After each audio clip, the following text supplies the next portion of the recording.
Boom! What up, fam? Anthony Johnson here today, host of the Redman Group, co-founder of the Redman Group, founder of 21 Studios, 21 Convention, 22 Convention, 21 University. We're sponsored today by 21university.com. Go there, check it out, or visit on the App Store. Search 21 University on Android or Apple. You'll find it, free app. There you go, boom, appreciate it. Now, today's episode of the Redman Group special episode 139, titled The State of the Red Pill. And I have a returning guest with me on the show today, DDJ, Doomsday Jesus from Misandry Today. He's been on Redman Group many times, as well as special guest to the show, new Undead Chronic and his buddy Ribby the Party Frog. Excuse me. So without further ado, welcome today's guest to the show, DDJ, Ribby the Party Frog, and Undead Chronic. Welcome, boys. What is up? Happy Friday, boys. Yeah, happy Friday. I appreciate you guys coming on today on short notice. We set this up last night, and I think it's going to be a really great show. Very excited. Yeah, I'm just excited to have an official Manosphere whatever where the host had to say Ribby the Party Frog. See, now that's in history, yeah. Ribby. You're being written down right now. It's beautiful. We are all E-celeb cancer. So, guys, my audience at 21 Studios and the Redman Group, they're familiar with DDJ because he's been on here a bunch of times. But for Undead Chronic and Ribby the Party Frog, what's your guys' experience with the Manosphere, and when did you find it, and YouTube as well? I know Undead Chronic, you've had a bunch of YouTube channels, pretty popular. Mm-hmm. So if you don't mind going first, what's your background? Yeah, I'll go pretty quick. So this is Undead Chronic 14. It's for the 14 scrotum slaps Susan has given me. They're very painful. They're not very fun, but it's all right. I guess I started off, I guess I'd say like a MGTOW red pill kind of content creator. And I feel like a lot of dudes will start off like that. But I kind of focused on more of what I enjoyed doing, which is roasting. So, the basic response videos. And I kind of see the videos I did early on, it's like providing a comedic relief valve for all the people sick of feminism, social justice warriors. And I got a pretty mixed crowd, because if you make fun of feminists, you'll get pretty much lots of dudes agreeing with you that aren't necessarily conservative or red pill or MGTOW. It's a quite the large kind of sphere. So yeah, we did that. The roasts were pretty spicy early on, but the censorship increased. Couldn't do as many spicy roasts, so we changed it more to just a general comedic channel. We'll do a lot of a lot of culture Reddit responses, like Reddit post number 3008. I found 3 dudes inside my wife, and I'm thinking about making her go to marriage therapy with me. What should I do? It's just like such ridiculous cucketry. You can't help but laugh at it. So I got Ribby the Party Frog on. We were expanding the War Band is the brand that I'm doing. And we got my boy Ribby joining the crew, and he's his own thing. He'll do responses too, but we probably disagree on some things. But I'm trying to think what the unifying thing is behind the War Band. Really, it's just making fun of cucks and feminists, simps, and the usual. I dig it. Yeah. I love it, man. Yeah, dude. I was a fan of Chronic for a couple of years, following his multiple channels, and kind of a similar vein. We're both kind of the gym rats, the party guys in college, and just red pilled through our teenage years and early 20s. And dude, I was a fan of his content, and I went in. We kind of joined forces and started making it together. So he got me and another guy, Taylor. We've been pretty new the last early 2021 getting to the game, but been a lot of fun. Yeah. So when did you both find the Manosphere? Like, how long ago was that? 10 years ago? 5 years ago? I guess it really depends on like what is a Manosphere on YouTube? Is a Manosphere like anybody who's anti-feminist? Because we got like the MRA guys who are coming together to try to make legal changes. And you have like MGTOW dudes who are just like, man, fuck all that shit. And then you have, a lot of people who won't claim men's rights, but they'll still kind of be anti-feminist. But I'll say from my experience, it's probably on YouTube. I'm trying to think of the years, probably like 5 or 6 years ago. I heard it was actually Terrence Pop. Heard some Terrence Pop. Heard some Raging Golden Eagle and some Sandman. I think once you like watch one of those videos, and if you stay for a longer one, which for me, like going to the gym, I go lift and then just play a podcast or whatever. The YouTube algorithm back in the day probably really rewarded that. So now they're just they would send you anybody related to that. So it's an interesting story. I get people telling me I was their introduction to the red pill, the Manosphere, whatever it is. you don't always agree with the first content creator you hear, but it's almost like there's something that pulls them in, right? So I try to use my comedy because almost anybody can laugh at a fat woman. Even fat women laugh at fat women. You know what I mean? So like, Dude, they're we have a couple nature's pulled up on the punchline. screen here. It's too good. I know. We got Terrence Pop in the middle here and some fat women. It's so sad. I know, right? Now, so Ribby actually did that picture. I thought it was great. Yeah, that's the famous the cuck walk. And when I watched that video, the actual announcement, I had like a gut punch because I was still kind of on good terms with CGA. I don't really talk to him much, and Terrence Pop because I've streamed with them both before. And I saw them walking down this, and I was like, oh no, is this going to be like the infamous, like pickup line? It was just basically all these dudes that were in this video are going to be destroyed by the association. I just kind of feel it's like almost like a spiritual feeling. I'm like, this is the beginning of their journey to cucketry. There's like these first steps. And it's so cringe. It was so cringe. I'm like, oh my, I think I roasted you a little bit, Dream Johnson. I honestly don't remember.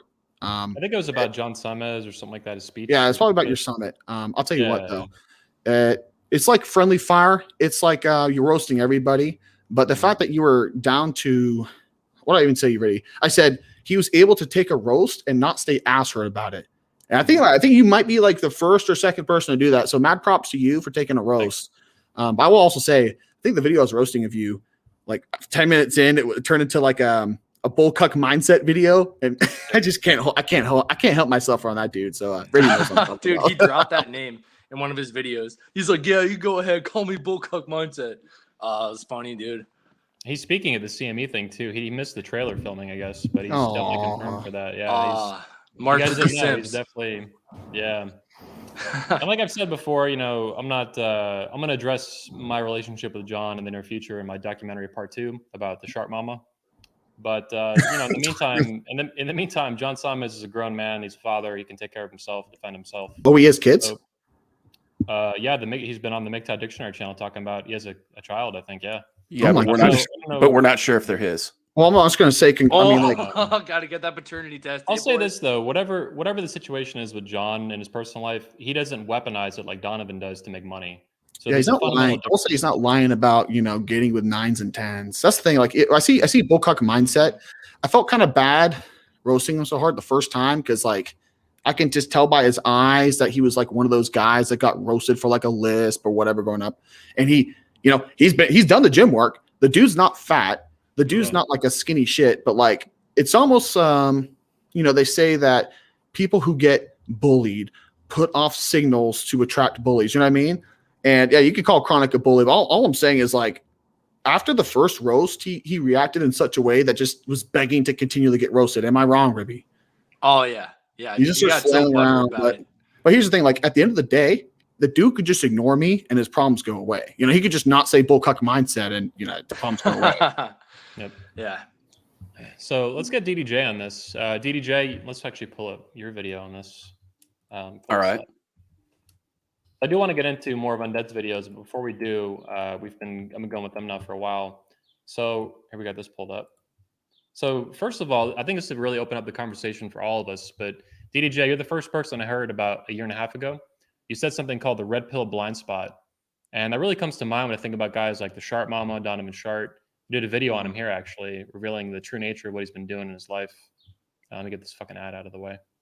But talk to me about the red pill blind spot. I don't think you have a dedicated video on it, but you've talked about it quite a bit. Well, I was considering the red pill blind spot as an issue. And again, pardon me, I'm eating. So if I burp into the microphone, sorry, there you I'm go. laughing in the picture. Yeah. Oh my God. All right. So this chubby. Yeah. So here's the thing. The red pill blind spot was something that I kind of discovered or kind of started thinking about 6 months into doing the TFM show with TFM. And this probably would have been right around the time I started my channel. So about October 2017. And I didn't really think about it too much. But the reason that I considered it is because I noticed that there were a lot of people making a lot of arguments that just didn't they were missing information, right? They were missing obvious information. And so like what they would do is they'd take a statement and they would make it out of context. And then they would go, oh, well, that's just the way it is. Well, look, I was raised pretty rough, and I learned early on not to trust authority. And I also learned early on somebody who says that's just the way it is, usually that's a cop out or it's an excuse. And in working in the legal field, it's the same thing with attorneys. So like if you go to an attorney and you say, bro, here's what I want to do, this is the legal thing I want to do, and they say, okay, well, no, you can't do that. Then my next question is, why? What in the law says I can't do that? Or what in the law has said that this isn't possible? Oh, well, we've just never done it before. Okay, so it's a case of first impressions. It's not that I can't do it. It's that you're afraid to bring the argument forward. Well, when you take it from that context and you look at it in those terms, you look at the red pill and you look at the manosphere, for example. So like one of the common things, I'm working on a video right now about this in part, the common phrase you hear is, oh, such and such is one blowjob away from the plantation. Okay. And this is usually talking about people within the MGTOW community. So this is kind of like a MGTOW focused sort of conversation at this stage. But the problem is that there are prominent MGTOW in the community, myself included, that have and do date women. Not cohabitate, not get married, but we have and do date women. None of those guys are one blowjob away from the plantation. And we're talking about people like Barbar, Human, many of the people who've been around a long time. A lot of those people, they're not one blowjob away from the plantation. So I started to look at different things people were saying and different concepts people were putting forward. And I said, look, we have a blind spot. So we always talk about the gynocentric blind spot, where the guy is such a simp or he's such a cuck that this woman will run roughshod over him. And the guy will be like, oh, I guess that's just how it is. I guess she'll just peg me again. It'll be fine. It's like, no, fuck off. So the idea here with the red pill blind spot is that what I saw a lot of people who they said, oh yeah, I'm an independent thinker, or, I can critically think for myself, but then they weren't. They were just doing #MeToo. Yeah, that's what he said. And you saw this. So like a year and a half, 2 years, 3 years ago, I was seeing different MGTOW disagreeing with each other. And I was watching their fans battle one another, right? Now, some of that stuff was AstroTurf from the outside, but there was a lot of it happening on the inside because everybody was trying to, or at least at that time, a lot of these people were trying to own the quote unquote MGTOW brand. And so you would see these people step forward and they're like, oh no, MGTOW's this or MGTOW's not, but there would be no rational reason behind it. So it would be like a personal attack or an ad hom attack or an opinion that had no basis in facts or no basis in science or no basis in even the philosophy, right? So the red pill blind spot is this idea that we have to look at each other with the same level of critical thinking that we look at feminists or that we look at communists or that we look at grifters or we look at people who want to try to take advantage of the men in the community. Even just women is what comes to mind, man. Like it's yeah, like absolutely women. In the manosphere, we talk all the time about, watch what she does, ignore what she says, right? Watch what she does, ignore what she says, watch her actions. But guys don't fucking do this with each other, especially in the manosphere and the red pill and stuff, right? Well, but that's because they don't even fucking pay attention. Right, but that's because everybody pretends that they're all alphas, right? And really, most of us, let's be real, most of us aren't. Most of us are just average guys who take care of ourselves. We shower every day. We work out. We have jobs. We have lives. Maybe we have some kids or, whatever the program is. We have a life, right? Hey, yo, Ribby, you're more beta than the fish I can buy for $2 at Walmart, bro. Oh, yeah. Dude, you're more beta than those Night of Living Dead zombies that don't even have like any cool crap. They don't even go on, DBJ. Go on. No, you're good. You're good. I just figured I'd give you guys your interjection. So my point is that now all of a sudden, you fast forward to 2021. So like I took a couple years off.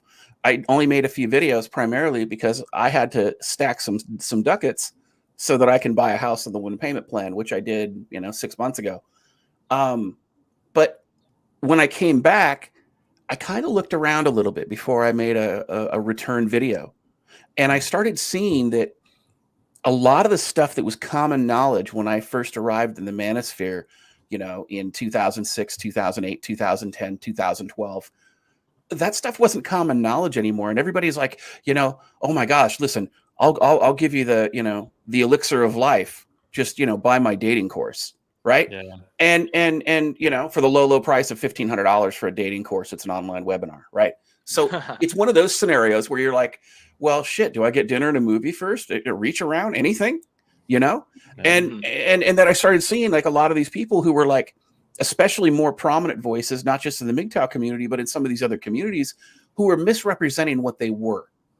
And one of the things that I've respected and appreciated about you, Anthony, is that there's no confusion about who you are. There's no misrepresentation. There's no dishonesty as far as what the 21 convention is. There's no dishonesty about what the purpose of your channel is, or what the purpose of the Red Man group is or was. And there's not this idea. You get these people and they turn into these victim blaming, or they become victims themselves. Oh, YouTube demonetized me, or blah blah blah, give me more money, and e-begging and bullshit like that. And don't get me wrong, I think it's completely appropriate that people get compensated for the work they do if their viewers find it of value. You're never going to hear me complain about that or say something about that. But the guys who constantly e-beg everything, and Stefan Molyneux, I'm looking at you. It's that type of thing where it's either before the video, during the video 3 times, after the video, and then everywhere else. And again, 100%. Yeah. Yeah. Well, dude, so they that's become. the point. I'm sorry to interrupt. We're going to say Go ahead. it becomes more about the money than the message. Correct. Like for me and Chronic, we're a little spicier. YouTube shadow bans us, like unsubs or subscribers, whatever. It takes us down. Not looking to make a lot of monetization of money. Like we have other full-time jobs. This is our kind of in-between hustle where we have fun with it. We do it because we want to get the message across. But I 100% agree. I think CGA, what was it? Coach Greg Adams, Chronic, right? He'd be like, if I don't get enough likes and donations on the stream, I'm going to shut it down. Yeah, it's like, dude, you're acting like a chick now. Like you need X amount of validation points and likes. Like, you're here to get the message across. If it's let me address that real quick. So I like to refer to that as the free anus lifestyle. And what I mean by that is that if you don't have enough anus, you're going to leave. And or it's like that. You remember South Park? You see Cartman, he's like, God damn it, I'm taking my toys and going home. Who wants to fucking touch me? Right? Well, hang on a second. Yeah. I'm pulling up this video because I think this is a video that specifically does exactly what Ribby was talking about. Coach Greg, for the first time ever, I've seen Coach Greg shame and guilt men into what you're liking, subscribing, and giving money. Like it's bizarre. Well, here's my assessment on a lot of these dudes. Dude, do you want to guilt men and shame them into not giving you money? You've become a woman. Congratulations. Yeah. Well, I mean, I think a lot. Greg, go ahead. No, I was gonna say, I think a lot of times, I think Coach Greg Adams, when he started his channel, I think he was actually just trying to do the coaching stuff, and then he found his way into MGTOW Red Pill because that's what the likes were. But if you show your face and you hold women responsible, and you should know this, you should talk about this, Dream. You're pretty much excommunicated from the majority of the career fields to make any money. So that's why I don't show my face, because I'm in a career field that makes a lot of money. It's not a job. I have a career. So what I would say to people who just like have to live stream and shame, I literally look at Coach Greg Adams and I show him to my black scientist friends who have PhDs. And I go, hey, man, what if you were 40, 45 and your job was LARPing like an alpha on YouTube giving dating advice? Like all of us young dudes are laughing at him. Like it's embarrassing. It's so cringe. It's funny. Well, let me kind of interject there. I think that you make an extremely valid point, and this is something that I've been wanting to talk about for a while. There's a lot of people out there that hold themselves out as like experts in this and experts in that, but they don't have a life, right? They don't like, you're like, okay, so you had an expertise. What have you done in life? Like I've been in law for 25 years, right? I've got 4 kids, I've got 2 grandkids, 2 divorces because I had to make the mistake twice. Don't hate. But my point is that you it's exactly that. But there are people out there on YouTube and they're projecting a false image. And what we see is, and it's funny that you mentioned the whole idea where Coach Greg Adams was getting his views from MGTOW first. Look, I can tell you right now, I can think of 6 different YouTubers who were openly MGTOW when they started streaming or started doing their thing, and then they just walked away from MGTOW once they got their user base, and that was the plan from day one. I guess I was guilty for like the first channel, but then like I guess after you had to make 3 or 4, and I wasn't outright MGTOW. Like I don't know. I mean, it's just the first channel. I remember the first time I made the videos, like I'm not MGTOW anymore. Yeah, and the issue, and the issue here is that about 6 years ago, everybody started having these extreme definitions of what MGTOW was and what it isn't. And And while some of that stuff made sense and was supported by logic, reason, and facts, there was a lot of it that just was like people were trying to create their own cult of personality, right? And they wanted their e-shekels. And like you said, when you get so successful, you get to successful to a certain level to where you're doing just fan service because you just want to make money, or you need the money because, again, you have no life outside of thing, like you're LARPing as a successful person. Now all of a sudden, you know, you're at the whim of your fans, and more importantly, you're no longer helping men. You are regurgitating in an echo chamber in an effort to please the people you have, in hopes that somebody else will be there. And You mean, pandering like a politician for a vote, just pandering. well, it is, and honestly, one of the first people who did that I've seen on a large scale online on YouTube was Sargon of Akkad. And Sargon, like I like a lot of his content. I like the way he does analysis. I don't necessarily agree with his politics, but that said, you know, there was a time where Sargon, for a long time, he started and he went down this path where all he was doing was competing to his fan service. And then, like, when he would debate somebody, he wasn't trying to win the debate. He was trying to pander to his fans rather than trying to actually participate in the debate. Bingo. And so he ended up getting wrecked multiple times as a direct result of that. And then he had to go back and he had to reassess what he was doing. But he's one of the few people that is humble enough to say, "Oh shit, I fucked up. I need to go fix that," you know? But a lot of these people who run around, they claim, "Oh, you know, I'm here to help men, you know, buy my sex toy or do this or do that, you know, or buy my dating course," and you know, that kind of shit. Yeah. Well, dude, that's a great point. DDJ, kind of like, in my mind, every YouTuber, once they get big enough, it comes to a crossroads. It's like you have the ability to sell out, like basically throw away everything that your channel and your message was originally stood for and cash in, or you don't. And I think CME is basically like, yeah, we're cashing out, and that's kind of all it is. But Yep. and going back to having a life, like, dude, it's gonna sound sexist as hell, but I don't really think you boys care. If Donovan Sharp pulled up to the club in a freaking Corvette, like wearing like dressed like a pimp, and he was getting sloppy toppy from an 18-year-old Instagram model while he had two more in the back, and he came rolling out and he had like money out of his pockets and a six-pack, I'd be like, all right. I mean, this guy's still a scam artist, but he's talking the talk and he's walking the walk. Like, I could see that. Like, okay, maybe I could see him crushing Poon and being a legendary player. You know what I mean? Now, whether or not the advice would be valid, I don't really think so. Because if I were him, I would literally just say, find a way to get money, hit the gym and get jacked. End of story. You don't need to pay me $2,000 for that. Like, that's it. But he, meanwhile, an ex-con, a felon, fake name, formerly obese, in his 30s, in his best year. Pretty sure he may or may not have gotten lipo. Taking testosterone because he's like naturally too low. Has like a bit ass estrogen voice, and has committed to a chick in her 40s post-wall thought that he admitted. Chronic Guy did a video yesterday. He admitted she took tons of schlong. And no, dude. So dude, this is the authority on red pill and masculinity. Well, a formerly obese ex-con who's committed to a post-wall sausage-ridden 40-year-old thought. Let's just call him what it is. He's the master of menopause, right? They used to be master pickup artists, right? Back in the day, he's the master of menopause. He's going to be the menopause master in a few months. She'll be his wife. Will be 45 years old in August. August 6, 1976 is her birthday. She's going to be 45 fucking years old, dude. Dude, that's decades before Ribby and Undead Chronic even existed.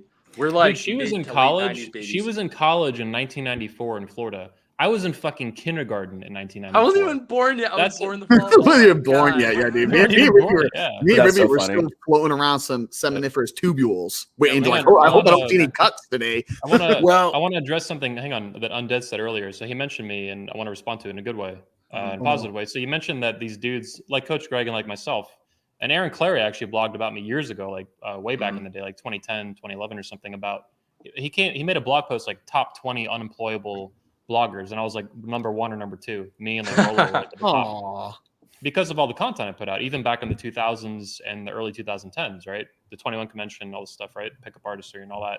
So what I'm saying is, I don't mind at all. I respect what you guys do to conceal your appearance and name and stuff. You're fully anonymous, basically. DDJ is a little bit different now, but still basically fully anonymous, right?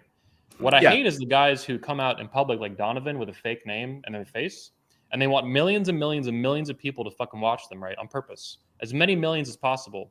If Donovan or anyone else, even Better Bachelor, for example, I don't have any particular beef with or problem with necessarily, but you guys are free to go say whatever you want. But that dude, like, what's his real name? Nobody knows, right? But he wants 1 million people a day to watch his videos if he can. If he could snap his fingers, he would have 1 million people a day. He would have 10 million subscribers, right? But he doesn't want to put his name out there. So they want to have their cake and eat it too. And that pisses me off. I put my real name and my real face out to the Manosphere since 2006, I think. So for fucking, 14, 15 years now, I've been putting this shit out. These people want to they want to be anonymous like you, but then they put their face on camera and they bitch about single moms, they bitch about feminism, they bitch about women, right? Even if it's legitimate, and then they want to hide behind this it's like they're half pregnant, right? They're either pregnant or you're not. It's fucking good. That's an interesting situation because let's just talk about Better Bachelor. I've seen his face. I haven't seen any of his videos, right? So he's not using his real name, but his face is out there. So I don't know. I'm just trying to think. If he was in my industry, he wouldn't get the job. People would know his face, would get his face. It's kind of like the biggest pull you get from showing your face on any kind of platform is you get to show your facial expressions and your verbal. So a third, half of communication is nonverbal. So your fans interact with you. They would much rather see actual Undead Chronic moving his hands around, throwing his head back and laughing at cocks, right? Because that's more engaging. You feel like you're in the room with the boy, but you can't. So they're getting that.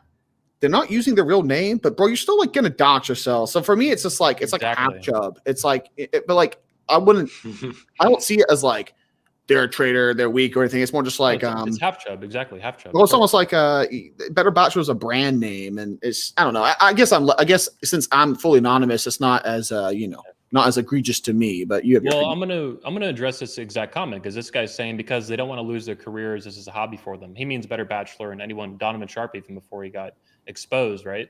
This is the issue though. Number one, they just don't want to have they want to have the cake and eat it too. They want the half chub. They want to be half pregnant, right? Yeah. But here's what they've done. They set up a ticking time bomb. If you want, Donovan Sharp has 13 million views. Better Bachelor probably has 20 million, 30 million, even more, right? It's a ticking fucking time bomb. You put your face on camera and you bitch about women, right or wrong, you're gonna get fucking swarmed and someone's gonna find you eventually. Oh yeah, it's inevitable. And then But here's the hang on. Then they get doxxed though. They get doxxed and then they bitch. It's what did you expect? 25 million people have seen your face. I think the people working at Walmart don't have a fucking YouTube app on their phone. This is stupid. Nah, Dream, that's a good point. To do that, there's no going back. It's it's like deciding to do porn and then being shocked when you don't find a good. Exactly. These are the Mila Khalifas. The Mia Khalifas of the red pill. Wait, let me just say something. That was a great point, Ribby. Let me just say it right now for the fans. Making red pill content as a man is like getting your pussy beat up on camera as a woman. So thank you to all the male porn stars like Wet Dream Johnson out here doing the work. Thanks, man. I appreciate that. That's it, dude. Well, yeah. And here's the thing too. The only thing, Dream, that I might say the reason why they'd be like, all right, screw it. I feel like the average guy of the CME, the average age of the CME guys is 40 or 50. So it's if they're creeping on retirement soon anyway, and they got some money stashed and they know they could make decent money off their subs, they might say, screw it. You know what I mean? But for us, if you're a younger crowd, totally different story. If you're in your 25 as opposed to 50, or even 55, late 40s, it's a big difference in equity of what you have built up. And you might be like, I could afford to do this. It depends on how you've lived your life. I've known guys that are 50 that have less equity than either one of the two of you. So yeah, no, that's a good point. Well, actually, I got $300,000 in debt because I just wanted to buy enough weed for the year at the start. There you go. Right? So they probably have more money than me. Right. Ribby got a room in his apartment. It's like a Scrooge McDuck pool, except he filled it. It's like a giant pool filled with water.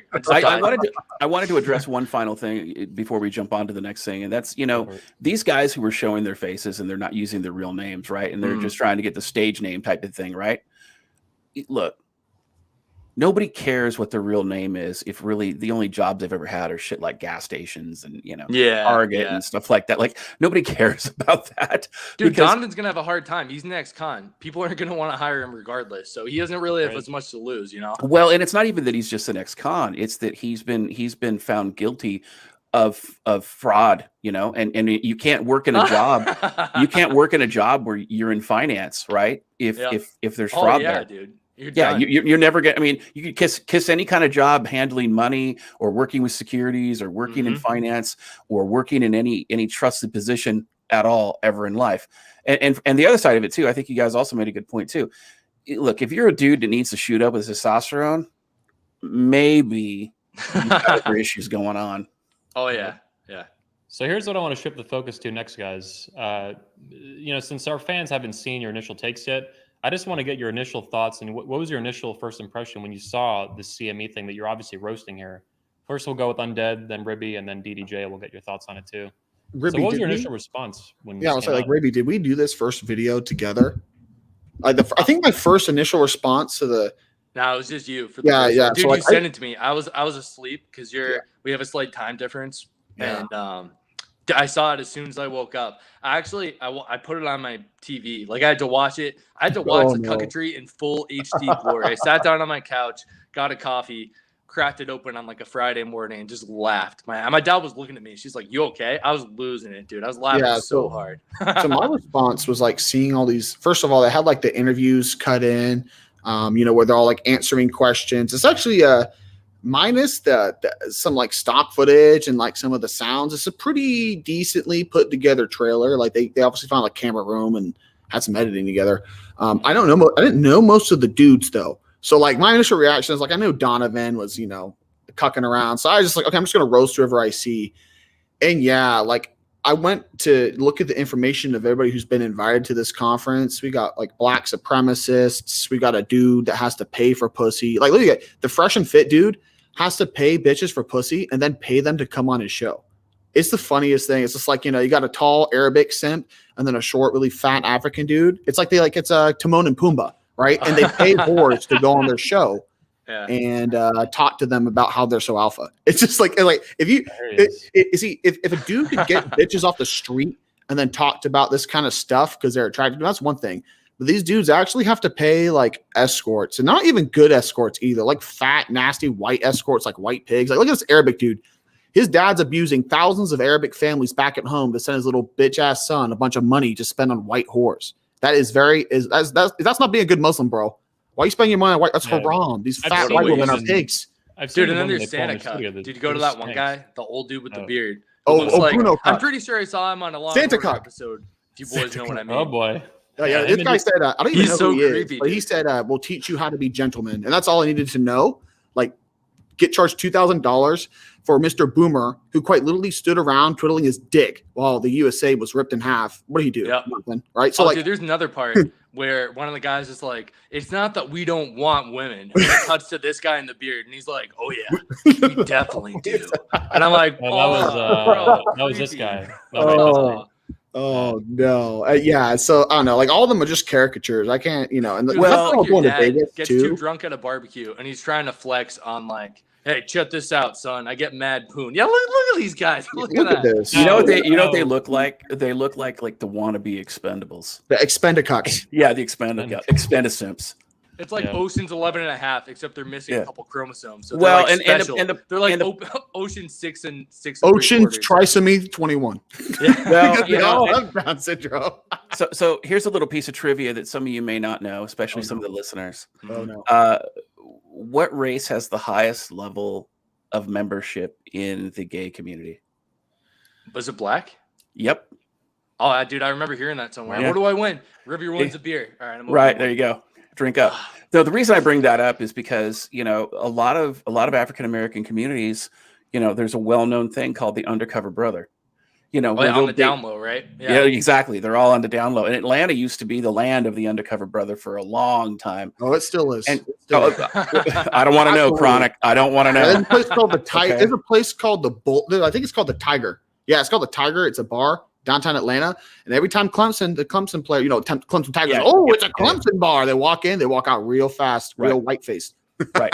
Well, my point is that, I'm sure that a lot of these African-American men in CME, I'm sure they've been with some women. I'm sure that some of them have been paid, they paid for some of these women. Some of them, came for free. Mm-hmm. I'm also sure that they've got their testosterone injections anally and orally.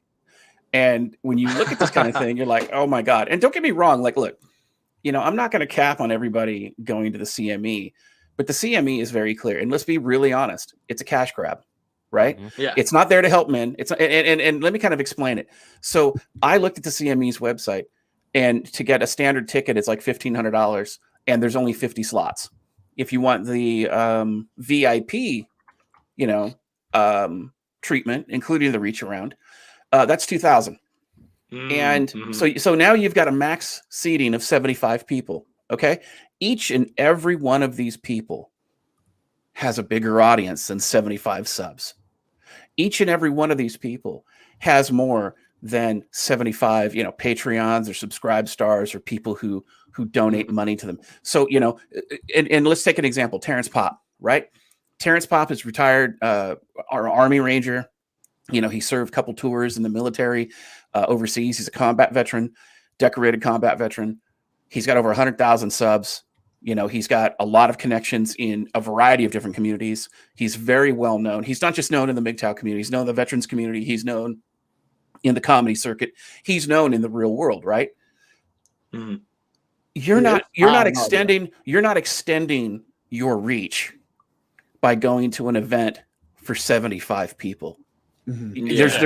There's no reason to do that. I'll dish you guys the dirt on what they got paid. They all got bought out basically. They all just got bribed. Oh yeah, right. You're gonna laugh. You're gonna laugh when you hear the amount. You're gonna laugh. Please. So here's what they sold their souls for, right? And by the way, I was offered like a shit ton of money to film this event. Guys don't even know that yet, but they'll find that out in part 2 of the documentary. Is that like filming like in his hotel room with other men coming in? Listen, I run 21 Studios. Our filming for our events is amazing, right? I do the best in the Manosphere. O'Shea Duke Jackson's called it that, the gold standard, right? I will say you got some great camera work for sure. Thanks. And Donovan wanted. He told me it all comes from gay porn. Of course. Now, hey, that's where you learn it, man. You learn from the best. He asked me twice to film his event, and I walked away because I we'll get into the reasons why in the documentary. But I walked away with a lot of money on the table. I walked away. I didn't need it, and I didn't want it because I knew this guy had fucking serious problems with lying and all this bullshit. Mm-hmm. Here's the point, though. The speakers got paid a measly, less than Joe Biden paid them. Their Biden stimmy checks or more. They got paid $1,000 to speak at this event. That's it. Dude, a thousand. Now they get commission if they sell tickets. They get a lot of commission. They get half, which is unusual. Okay. And that's why the tickets are jacked up, by the way. Those tickets are so expensive to fucking facilitate a super... 50% on an ebook is normal because an ebook has zero fucking cost. It costs like 1 penny to fucking send it, right? What are you talking about? 50%? I get 70. Whatever. Yeah.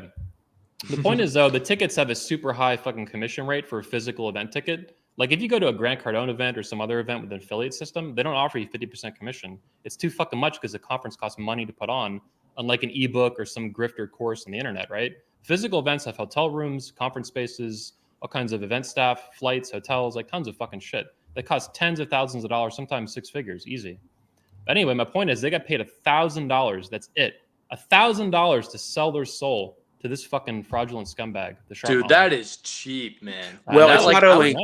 I didn't know what I thought the price was. I was thinking somewhere in like anywhere between like 10 and 20, like a good chunk. Because, dude, and the reason I thought that is because the tickets are so high. I did the math of what... assuming everybody bought 2K ticket, like the primo, I think Chronic said they had sold 40. I did some quick math. I'm like, they already made like 300,000, like between almost $4. I think it was $380,000. Like back when we saw how many tickets were sold, like early on. They're selling. From what I hear, they're selling almost nothing. That's why Donovan's making new ticket tiers and ticket. Oh, he's making all that fake crap. It's like an OnlyFans. Yeah. I wonder would you like a large fry with that? No, I was like, how much do I got to pay to park my Chevy in his wife's Puniti? Because I know it's big enough. Look, right. I've been building Manosphere conventions for 15 fucking years now. It's our 15-year anniversary. I've done more than anyone in the world by far. I know what I'm doing better than anyone. Donovan is a bumbling dumb fuck. He has no idea what he's doing. The event is in less than 60 days. It's in like 45 days or some shit. Do you know how fucking tight of a timeline that is to sell tickets? No one's going to go. No one's going to buy. It's stupid. Especially people aren't traveling as much now. Like he should have either waited to do this or, like you said, announced it like a year ahead of time. It was Or at very least small for- window. At least 4 or 5, 6 months, like something more Yeah. reasonable to make plans and fucking timing. People got Yeah. like families and shit. Like, Mhm. yeah, Well, but it's I think there's dumb. something important that really needs to be brought to the forefront of this conversation. Okay, Sure.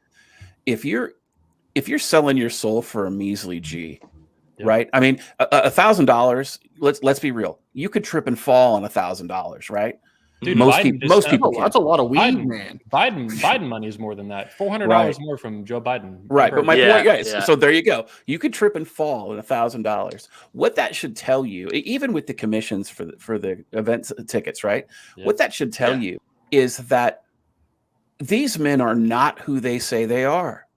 They Mhm. aren't. And to that point, look at the amount of subscribers a person has on their YouTube channel and then look at their views. So like I just came back, so my views are a little bit low for a channel of my size. And the only reason I publicize my subscribers is because I didn't want to manually upload all my fucking videos to Odyssey. Odyssey will do it for me. They're in the process of doing it. That's the only reason I showed my subs. But there are people out there with 100,000, 200,000, 300,000 subscribers, and they've got 5,000 views on their video. Or, they've got like, maybe they've got a lot of views in the videos, but all their comments look super generic. So that they're buying their views and they're buying their comments and everything else. And it's all AstroTurf. So, Yeah. but above and beyond that, if you're trying to make, like this is your side hustle and you're trying to make a little bit of money on it at the same time, whereas unlike me, I just want everything I'm doing to pay for itself. I want, my web hosting for my website to pay for itself, some of the stuff that I've done for my channel to pay for itself. And after that, I could give a fuck. But my point is that if you're not making enough money that you're going to fly across the country for a free trip to Vegas, which by the way is not what it was before. That's like going to Paris in 2021, right? Yeah. Nobody dude, wants to go. it's crap. Yeah, nobody wants to go to Paris in 2021 because it's a damn no-go zone. Maybe Oh, in the you Huey. American? Death to America. And then all of a sudden, Yeah. you're swarmed by Muslims and you're in 6 different pieces and you're on a 4chan video. Dude, I'd screw go see it France. on a helicopter. Whenever anybody talks about France, I will take any opportunity to dunk on France because they're like the biggest bitch. They're literally the guy you go to raise a fist and he whimpers and crawls away. Anytime there's a big world war, France is like, we give up, don't hurt us.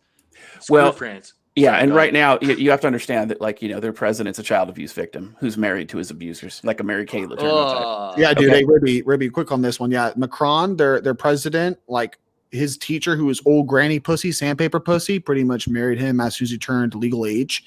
But I think Jesus. I think half of Ribby's hate is just they don't really treat frogs very well in France. We'll just say it My like that. amphibian Buddhas, they eat the frog legs, but There it's you all go. right because feminists can eat the frog balls. There you But go. Anyway, So, but my point, is that look, if you could be bought off for a measly $1,000 and your Patreon is bigger than that, or you're as successful as you say you are, that should tell you that number one, these people can't run their finances. Okay. They can't run their finances. They can't manage their personal lives outside of YouTube, and they need the money and they need the platform. And look, nobody needs a platform of 75 guys. You go to an event like that, like you go to something like Donovan 21 Sharp's convention. wife needs a platform for 75 guys to get up to her. I'm sure she's already had it. It's called Greyhound. So, but my point is that, with Anthony's event, and I've seen a lot of stuff behind the scenes with Anthony's event. He and I have an NDA, and I've done a deep dive into a lot of his finances and in the way that his business is run. Almost all the money in Anthony's event goes into the event. There's living expenses and things like that as far as throughout the year and those types of things, but there's no extravagant, I need to shill this so I can go buy a boat, right? There's none of that. And there's none of this, I'm going to do a $2,000 an hour phone call, even though I'm not educated enough to have it. And I'm not a coach. I don't offer coaching to anyone. Right. Yeah, But that's what I'm saying. So I think that for the people that would actually participate in this particular event, I don't think that those people, with respect, I don't think that any of those people are thinking critically if they're coming from a position of good faith. I think that every one of those people that's part of CME has a larger platform than what CME offers. Yep. And none of those people need to go to an event like CME to be able to associate with each other. Because the reality is that, look, the 4 of us are here. We're associated with one another. We didn't have to put on a fucking event at the Holiday Inn or wherever the fuck, whatever gas station they're going to put their event on at in order to make it happen. Mhm. We just got together and said, fuck it, let's stream. Yeah, dude. And going off that DDJ, one of the best parts is in the actual trailer when you boys watch it. I think it was like Aaron Clary, whatever little leprechaun loudmouth guy is. He's like, I'm a sorry. finance expert. I'm sorry. We're Fuck gonna Aaron teach Clary, you- but go on. We're going to, yeah, whatever. We're going to teach you how to be frugal and financially independent. I'm like, dude, Ribby will teach you that. Step one, don't throw $2,000 freaking dollars at PUA pickup posers to try and teach you how to be good with your money. Be like, are you Exactly. serious, dude? And it's not even like the $2,000, like, oh, okay, look, if you say it's $2,000, but like the flight and food and your room is covered, then it's like, all right, maybe I'll give them a little wiggle room because that could get expensive. But that's just for the event itself. So it's like I the think guys the that VIP are dudes. good- I think the yeah. VIP get a hotel, but no one gets a flight. And there's always more shit, dude. The same thing with our events. Like you have to buy a Yeah. ticket. You have But to buy a Vegas hotel. is giving the hotels away because nobody's going. Let's be real, okay? They're giving that shit away. Probably. No, they are. I've been to Vegas a few times recently, and they're giving that shit away. And frankly, Vegas is like Facebook. It's turned into a ghetto. Yeah, well, yeah. Well, the thing with Vegas is with the COVID lockdowns and stuff, people started realizing. Well, I'll tell you, even before that, Mhm. the reason why all these dudes want to go to Vegas is because most of them are fucking out of touch boomers. So back in Yeah. the 80s, how would you get easy, fresh, young, good puniti when you had no skills, you had money? You go to fucking Mhm. Vegas and buy a hooker. Whatever. Right. Right. So all these boomer cucks are like so excited about going to Vegas. I'm like, literally the Vegas for Undead Chronic is the local college town. I'll buy some weed and go out there, get an Airbnb, and then just get Tinder, but whatever, get random fucking hookup app sluts over. Like that kind of party. Like, who would you rather go to a college party with Chronic? You'll get more pussy with me there. You get more fucked up there than go to Vegas, spend thousands of dollars, Get and then rolled what? over, Get lose half your net jumped worth at the by casino. some person in town because it's cheap. Well, and that kind of, I'm going to tirade a little bit if it's okay, but I think Go that on. Chronic makes a really good point. And this is something that since I've been back at YouTube and making videos, I think I made a, let me see if I can find it. I made a video called Don't Be a Dysfunctional Lone Wolf. And Chronic makes an absolutely valid point here. Look, you're going to have a better time. You're going to get more pussy. You're going to have a lot more fun. You're going to have stronger relationships if you get together with people people you associate with, people who you've developed real world friendships with, where where you guys can all get together and maybe go to a stag party or maybe go to a college town or maybe you go do something as a group. You're going to have a far better time, and it's going to be a far more authentic time than if you go to some prefabricated online bullshit with people who are pretending to be your friends that you're never going to see in real life. And when you finally get in their presence, you're like, wow, that guy's creepy. Right? We could have told you that. It doesn't cost $2,000. Well, but the thing is that sort of thing today is rare. 20,000 years ago, when I was your guys' age, this is how we associated. This is how we socialized. You went out to the club in the weekend and you'd go see a live band with your friends, and maybe you see a crowd of girls there and you'd go say hi. And you never had to worry about whether or not one was packing, because you don't want to cross swords when you get back, right? And then all of a sudden, then you got to claim self-defense or something when they arrest you. I want to pull up something here too. So you guys are talking about the conference. The issue in 2020, we had a huge media explosion with the 22 convention, the one we do for women, Make Women Great Again. Oh, that was that ad campaign. Pretty much 95% of how much I'm impressed with you is how beautifully you because I just watched compilations of women screaming, "How dare they make a convention making women?" I think you got on Fox News, whatever. I was just laughing. yeah. My ass off. Yeah, that was absolutely like seriously. Yeah. In terms of media manipulation, you literally pulled a 2016 Donald Trump on the bitches, and it was glorious. So let me give you a little. That was just beautiful, beautiful. Thanks, man. Yeah, he wants to give you a little slap in the ass. That's exactly what that was. that was one of my finest moments in my life to date, and I'm really proud of it. It was awesome to fucking troll those people, and I learned from Trump. I watched Trump starting in 2016, 2017, 2018, and I applied that to the Manosphere and to what my vision and my ideas are for their, what we do, and it worked amazing. It worked better than I ever fucking hoped it would. I mean, Well, like you basically- would hope yeah. it'd go nuts, but it was awesome. Well, you've got on Piers Morgan. I mean, granted, it was a serious event, but the fact that you just did it as a giant fucking troll was Mhm. awesome. Well, then we actually did it though, so it is a troll and not a troll at the same time. That's what pissed them all off. He Dude, it's like the used red the- pill equivalent of the GameStop stock guy. Well, he Like used- you're literally just trolling it, and it actually ends Yeah. up beautifully somehow. Well, It's awesome. You can use trolling because what you're basically doing is creating like you're basically ripping the collective hymen of the left, right? And so when you rip that, they all scream at the same time. And when you have more than 100 metric tons of feminist large screaming, it's so loud everybody hears it. Like everybody hears it. So like there's a bunch of normies or whoever who would like your convention, who are anti-feminist, that would never have even seen your fucking face, but because you piss off all these little leftist fuckers, now they heard of you. So that's beautiful. It just makes me want to smoke a joint. I'm It was just a lot of watching fun. Dream on the interview, and on the bottom it's randomly like 3-year-old boy dies in fire. I'm like, oh my god, damn. Oh yeah, Just randomly absolutely. Oh damn! And this is why feminists caused it. Right. Yep. Well, that's the misogyny of the gaps, which, by the way, was another video that I just did. Well, so we're looking here now, one of the news, and it was much bigger than this. It was New York Times, New York Post, but this is my biggest interview I did. But here's a video I want to pull up from Undead Chronic, if I could pull it up. That's way back in the day. Here it is. So roasting PUAs is not feminine. So number one, that is the whole issue I want to get into with all of you. Mhm. But number two, you were, confronting here Coach Greg, some of the things he said about you and this and that. My point is though, is like Coach Greg is, now I want you to describe now in Undead Chronic what is in this video for my viewers. But on top of that, I know what's in it. I've seen a lot of it, almost all the whole video. It's basically Coach Greg taking heat or not being happy with, people criticizing his appearance, how tall he is, stuff like that. Mhm. Which I don't personally. I've met him. I don't fucking care what he looks like. I don't. I know, like, care. I don't think any content creator has ever roasted him for being short. So what that tells me is that hang on. I have a major point here I want to make. Oh, okay, go on. There you go. The major point is that if Coach Greg ends up on Good Morning Britain, Good Morning America, CNN tomorrow for some video he does, either with my company or his own podcast and stuff, the feminists and the fucking media are going to go after him for anything they can find. Dude, they went after not only me. I was getting death threats and shit. They went after my sister. She's a manager at a major theme park here in Orlando. She was a principal of a school, but even recently before that. And so they go after fucking anything they can find. Your family, your appearance, your looks, all this fucking shit. If he can't take it from you, I mean, you're a YouTube channel. You're a YouTuber. You have 15,000 subscribers. I think that's cool. I'm a fly. I can't.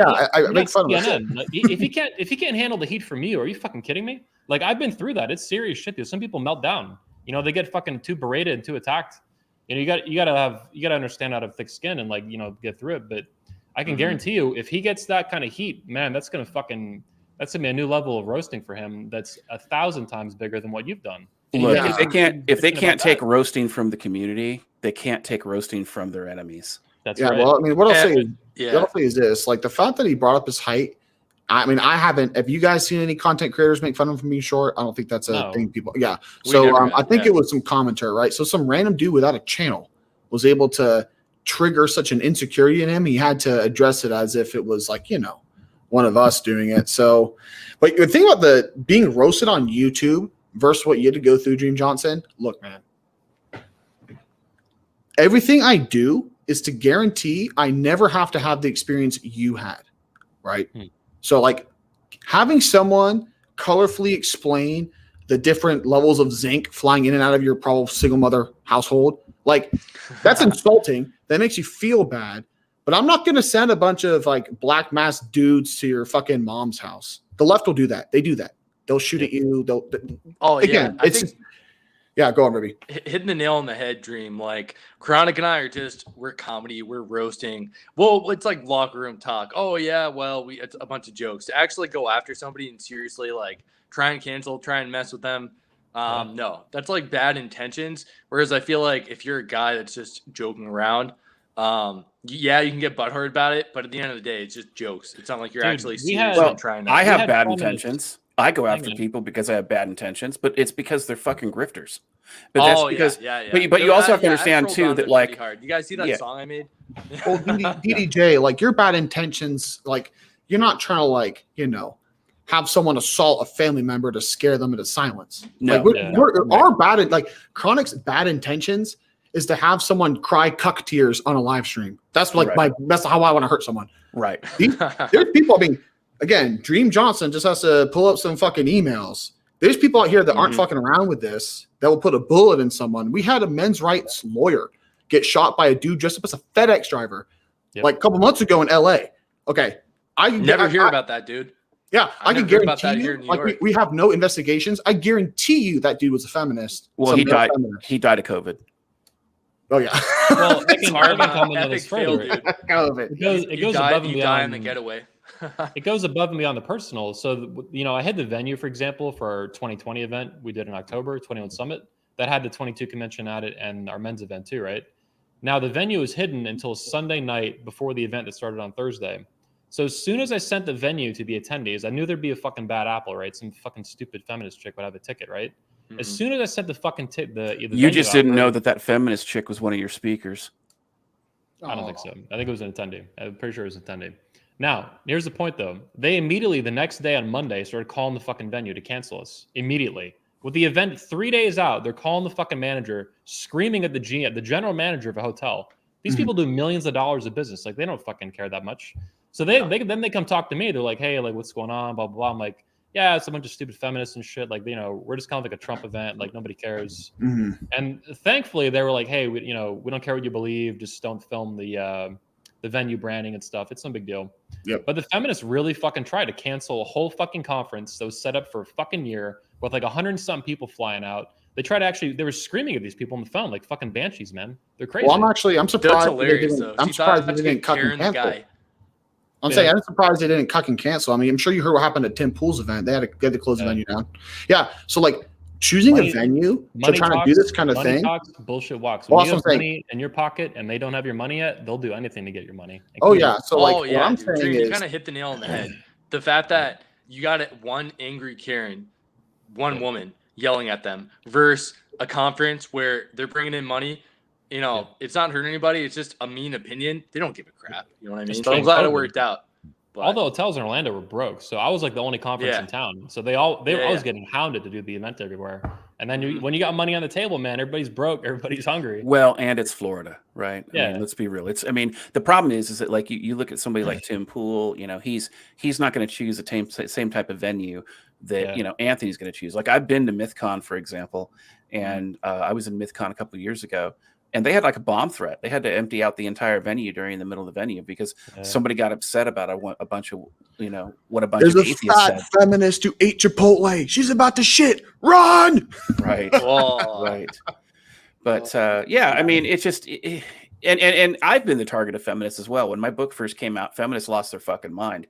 Like I had death threats and everything. They thought that I was the one of the members of the old 80s band Devo because I told them I lived in Washington State. And so they found a Bob Lewis in Washington State. He was a 70-year-old man from fucking Devo. They edited his wiki to add my book, and then they started fucking trying to cancel him. And the guy's already fucking retired. He's a multimillionaire. He's like, go fuck yourself. So he just sent them some cease and desist from his attorney, and they all just crawled back under the table where the cockroaches belong. Now, guys, I want to move the conversation on to something next here. Actually, back to the same video, but I want to focus on the actual title of the video. Oh, so not so much Coach Greg. He's said it, so we can say that. Others have said it too, though, right? Mm-hmm. So I think in the video you showed, and I've seen Coach Greg say it elsewhere, that like fighting is feminine, conflict is feminine. This is stupid fucking slander that people throw out. And I'm not necessarily calling Coach stupid because it's mostly in the comments, right? You see these I call them the beta male police, the BMP, the beta male police. Anytime you have conflict, they're like, oh, this is feminine, this is feminine. They don't explain it. They can't contextualize it. They have no reason to actually make the statement. They're just saying it, like lobbing it at you like fucking dog shit. It's an ad hom attack. It's an ad hom attack. So I'd like all of you to discuss, is fighting among men, is open conflict feminine or masculine? Like what the fuck is going on here? It's masculine and it's necessary. Okay. Yeah. Kind of going off that point, Dream. It's the kind of thing where would you respect a friend more who, if he has a problem, will go to your face and be like, look, man, we got to talk about some crap. Or the guy that literally, Ribby knows a couple guys are IRL, and they'll be like, oh, I'm non-confrontational. So you could have a guy come up and basically do whatever the hell he wants, and you're going to slink down in your seat and not have a spine. Or are you actually going to stand up for yourself and get crap done. So at the end of the day, even if it's two friends, like even if you throw hands with one of your boys, you're drunk, he's talking crap, you punch each other. At the end of the day, you're like, all right, man, like, yeah, we fought it out, whatever, we get over it. But to just act like anything, it's the same kind of argument where it's like Undead Chronic says woman with the body count of 50 don't deserve a good husband. He's just an incel. It's like that kind of argument where you're just throwing that out. Oh, you're feminine. Oh, you're an incel. It's reflecting the point with an insult rather than actually hearing it out. I think if you have a conversation, that's a way to do it. You know, I'll respect the guy more if he makes a good point. I'll take some criticism. Yeah. But if you can't take criticism, that sounds like a chick. It's delusional too. When men fight, they don't try to typically, handle it privately. If you can, maybe. But what is the old thing, right? If you're out at a bar and someone fucks with you, what is it? Take it outside. Let's take it outside. A fucking group's gonna form. People are gonna be fucking clapping and cheering, fucking your shit faced, and you fucking fight. This is what men do. They fight in public, right? They fight in the open. Right.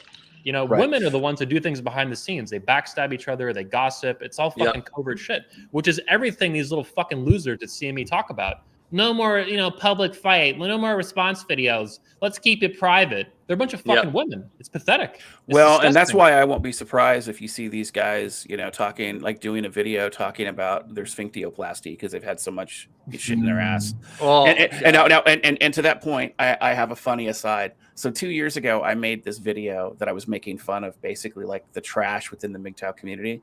And it was called The Ballad of Colostomy Bagged MGTOW.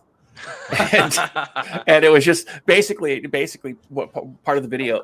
I haven't seen it in a while but if memory serves, part of the video was about how now sooner or later we're going to hear about some fucking retard walking in the MGTOW community saying yes, and here's my colostomy bag. Well, I'm not going to say who did it, but 6 months ago there was a guy in the MGTOW community who made a video showing off his colostomy bag. But that said, I think that you are correct. I mean, look. The manosphere should be with masculine men, and masculine men should have to deal with their problems together, whether you're young or old. I'm not saying everybody should throw hands all the time, but look, if you care about your friendships, if you care about your relationships, whether they're personal or professional, you have to be willing to confront them. And if you're doing something wrong and somebody confronts you, you have to be thick-skinned enough and you have to care about the relationship enough to go, okay, I see where you're going. I mean, TFM and I worked together for 2 years. And when I tried to bring things to his attention outside it didn't work. So when I publicly aired it, all of a sudden, it was World War III when it shouldn't have been. So, and there's other people that I've had disagreements with online who, I still talk to, but we've had public disagreements and we've figured out a way to work them out. But the second that you try to do this feminist Game of Thrones, communist backstabbing, entryist bullshit, nothing works.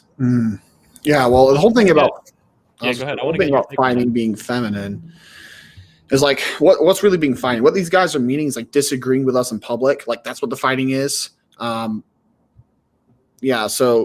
from my perspective, it just looks like what's our issue with these people? We think that they're just trying to steal money from men. Okay. Yeah. What would a scam artist say? Have you ever met a scam artist? Yeah. I was married to two. Yeah, well, like imagine this, man. I mean, you see it at protests too. Like you see a woman walk up and slap and slap and slap, and as soon as a man retaliates, all of a sudden everybody's about the peace, right? Yep. So you can see these cuck around, make videos, ask for money, but as soon as someone has a problem with it, they're like, why don't you just talk to us behind closed doors? I'm like, look, man, it's fucking YouTube, and like maybe I'll respect some YouTubers. But these dudes LARPing like alphas, like, bro, you're on fucking YouTube. If you feel like a zombie roasting your fat ass, roasting the fat that you get to pay for whores is getting attacked, then holy shit, you're going to have a very, very hard time once this whole corrupt republic falls. They're going to really, I'm being attacked. Like, fucking just, okay, whatever. I mean, that shark mama meme. Oh, God, so bad. Oh. Well, you know what it's going to be? It's going to be like that guy in Sweden. So there was a couple of years ago, there was an issue in Sweden where the immigration was getting crazy. They had, black market weapons being shipped into Sweden. What do they have? They have too many whites coming in? That's what it was. Country, like, come on. That's what it was. So this politician was walking home from some political meeting. He was like a party politician, and he's walking home, and he gets sexually assaulted. And like they totally just turn him out. And so what ends up happening is that he used what I like to refer to as the CME, problem solving skills. Oh no. He refused to identify his attacker because he didn't want his attacker to get deported. No, he wanted a second date. That's what he Correct. wanted. Yeah, Oh correct. my god. Correct. Oh, I Well, love here's the that thing. I look at Sweden, and my favorite thing is people go, Swedes aren't cucks. Look at this Swedish YouTuber that goes to the gym. It's just like, okay, Right. that's Well, the didn't a last. Swedish guy marry Mia Khalifa for a bit? Yeah, no, yeah. I rest my a case. Swedish cuck married Mia Khalifa. Yeah. Yeah. I don't know. Let's not get into that. Let's just talk about arguing and being feminine. No, Dream Johnson. I think that disagreeing with someone in public is. I mean, now if you're good friends with someone and you just come out and roast the shit out of them and you don't try to talk them behind, okay, I can understand that. But Sure. do any of these dudes think I'm friends with them? Like, I'm not friends. I'm friends with Ribby. That's about it. Ribby and Dale. You know, so like these dudes are literally just random fucking boomers on YouTube. Like, Yep.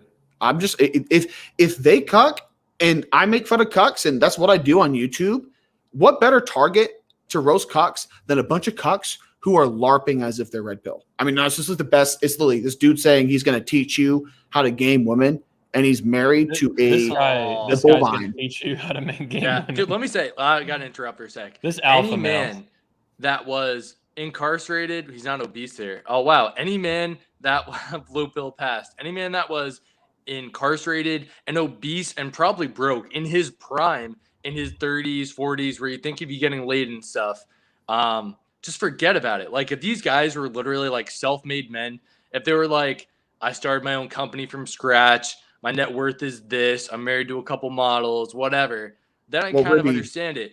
But Ribby, I got a dude, question. If yeah. you went to jail, Ribby, do you get out of jail fat or do you get out of jail jacked? Like, Ripped. damn, if Dude, you went who to comes jail out of and you jail lose fat? weight, how do you fuck you go? Like, how do you go to jail and not come back jacked? You got nothing to do but push-ups. Yeah, seriously. I don't know, man. Take But- it, Johnson. What you gotta say here? Yeah, so I'm just going through some of the chats. I do want to pull up something that I thought that we were talking about earlier. We're talking about the tickets, the pricing, how fucking absurd it is, the cash grab, the money that these guys are being bribed with, which is fucking pennies, like it's nothing, right? Mhm. But here's what else no one's talking about. I mentioned it a little bit. So in 2020, when the media was after me, right, they were all going bananas, attacking me, the feminists, the media and shit. They were focused on the conference. They weren't focused on the long-term product of the conference, which is the videos, right? At least at 21 Studios, 21 Convention, we invest like a shit ton of money into filming the speeches, 3 angles, 4 camera angles, 5 camera angles sometimes. It's like a TED Talks for men. And my channel has over 2,000 videos now that are free, right? And most of those, a lot of those anyway, are full speeches. They're premium videos that you could otherwise, people could, you know, and speakers over the years have pushed me to do that, even shareholders I have, to take the free videos down, put it all behind a fucking paywall, which I think is gay. I don't like that. That's not how I started the company. That's not what made it famous. It's not why it's badass. So I want to point this out. This is from 2009, our event trailer from 2009. This was republished in 2011, but it came out in 2009 for the 2009 event. And our videos since 2007, never mind 2009, have been free to the world. And no one's fucking talking about that with the CME thing. All those videos that they're going to film are going to be put behind a fucking $800, $900, $1,500 fucking paywall for content that is already available anyway on their YouTube channels. I seen guys in the chat talking about that, right? It's all free on the YouTube channels anyway. You're right. The difference is what I'm doing is our speeches are free to the world. That's the point. So they can reach millions of men like we do with our speeches to fucking actually make an impact on the world. And their event doesn't do that because it's a fucking cash grab. If they actually gave a shit about what happens to men and fathers and boys and culture and masculinity, the videos would be free to the fucking world. And he would defend that to the bone and to the death like I do. I've had dozens of speakers and shareholders, a few I have in my company, push me over years, multiple times, to stop publishing the videos for free, just on YouTube and shit. And I say, go fuck yourself. I might hear them out, honestly, a little bit. And then I'm like, no, I'm not fucking doing that. I'm going to keep doing what I love and what I fucking care about and what I believe in, which is free to the world. So their event doesn't do that. And that's another reason, you know, it's a fucking cash grab and it's fucking annoying. Yeah, and Dream, that's the whole point. You're cutting off a massive section, like especially the younger guys. You got like a teenager, kid in college. He's not going to be able to do that. And that's the most important thing, I think, because you're looking to try and, you know, let the new generation know what's good. But yeah, 100% a cash grab. I think these young teenage Brutas, though, they're going to look at two pieces of content, right? Let's say they look at this 21 convention it's fucking whatever, CME, this Vegas conference, right? And they see like 1 or 2 videos, and it's literally a 60, I don't even know how old he is. It's Santa Cuck saying, I'm going to teach you how to be a gentleman. And then they go and see that the leader of that conference is dating an obese, fat white woman. Okay. Yep. Despite being a black supremacist, which is very, I don't square that circle for me. Why does a black supremacist want a half white kid? I mean, shit, Donovan Sharp's basically half white himself. He gets with a white bitch and has a kid. I don't think he can. But if he did, tons of sausage. His too old. Yeah, she has no egg. Her eggs are all dried up. She's like, well, it's not even that. If you take a lot of exogenous testosterone for years on end, you basically infertile, right? But they're gonna look. Teenage guys are gonna look at that Las Vegas conference. I know teenage dudes. They're gonna be like, "What a bunch of out of touch fucking boomer bitches." And then they look at people roasting them. Maybe there's more of it. So honestly, all these cucks self quarantining is helping me and Ribby make content. So like it's almost like this is like it's a bad disaster. It's like there's like an airplane crashing, but all the journalists are going out to take pictures. Me and Ribby are just going out to laugh at the cucks. Would you say that they're showing Undead? Would you say that they're showing you their true colors, like Aaron Clary and Terrence Pop? I mean, you were fans of these guys recently. I don't really know Aaron Cleary, so I can't really comment on that. As for Pop, I really do think his main motivation is he's so one-track mindset on not getting veterans to kill themselves that he's willing to go anywhere to spread the message. And this is how I say about that. I'm like, okay, Pop. Spreading this message is like, it's like he's teaching kids how to swim, teaching veterans not to pull the trigger.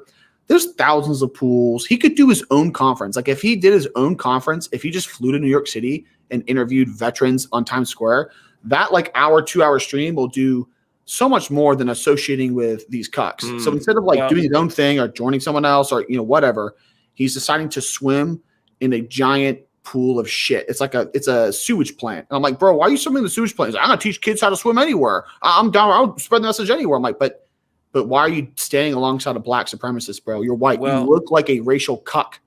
I don't get it. Well, yeah, and let's take that a step further, right? How many suicidal veterans are going to the conference? And let's be honest, I'll commit suicide if I have to see these cucks. Yeah. And to that point, if you have 5 or 6 suicidal veterans heading to the conference, odds are they're armed and they're getting ready to make the news. Maybe you don't want to go anyway. Oh, damn. Took a turn. Yeah, man. Yeah, I mean, I don't think there's, I don't know. I think the biggest, because I was kind of Ribby, like, man, how should we really, like, could we get a couple dudes to like stand outside with the cucking made easy signs? How would that do? No, this is what we do, Chronic. I told you. We got a Kickstarter, right?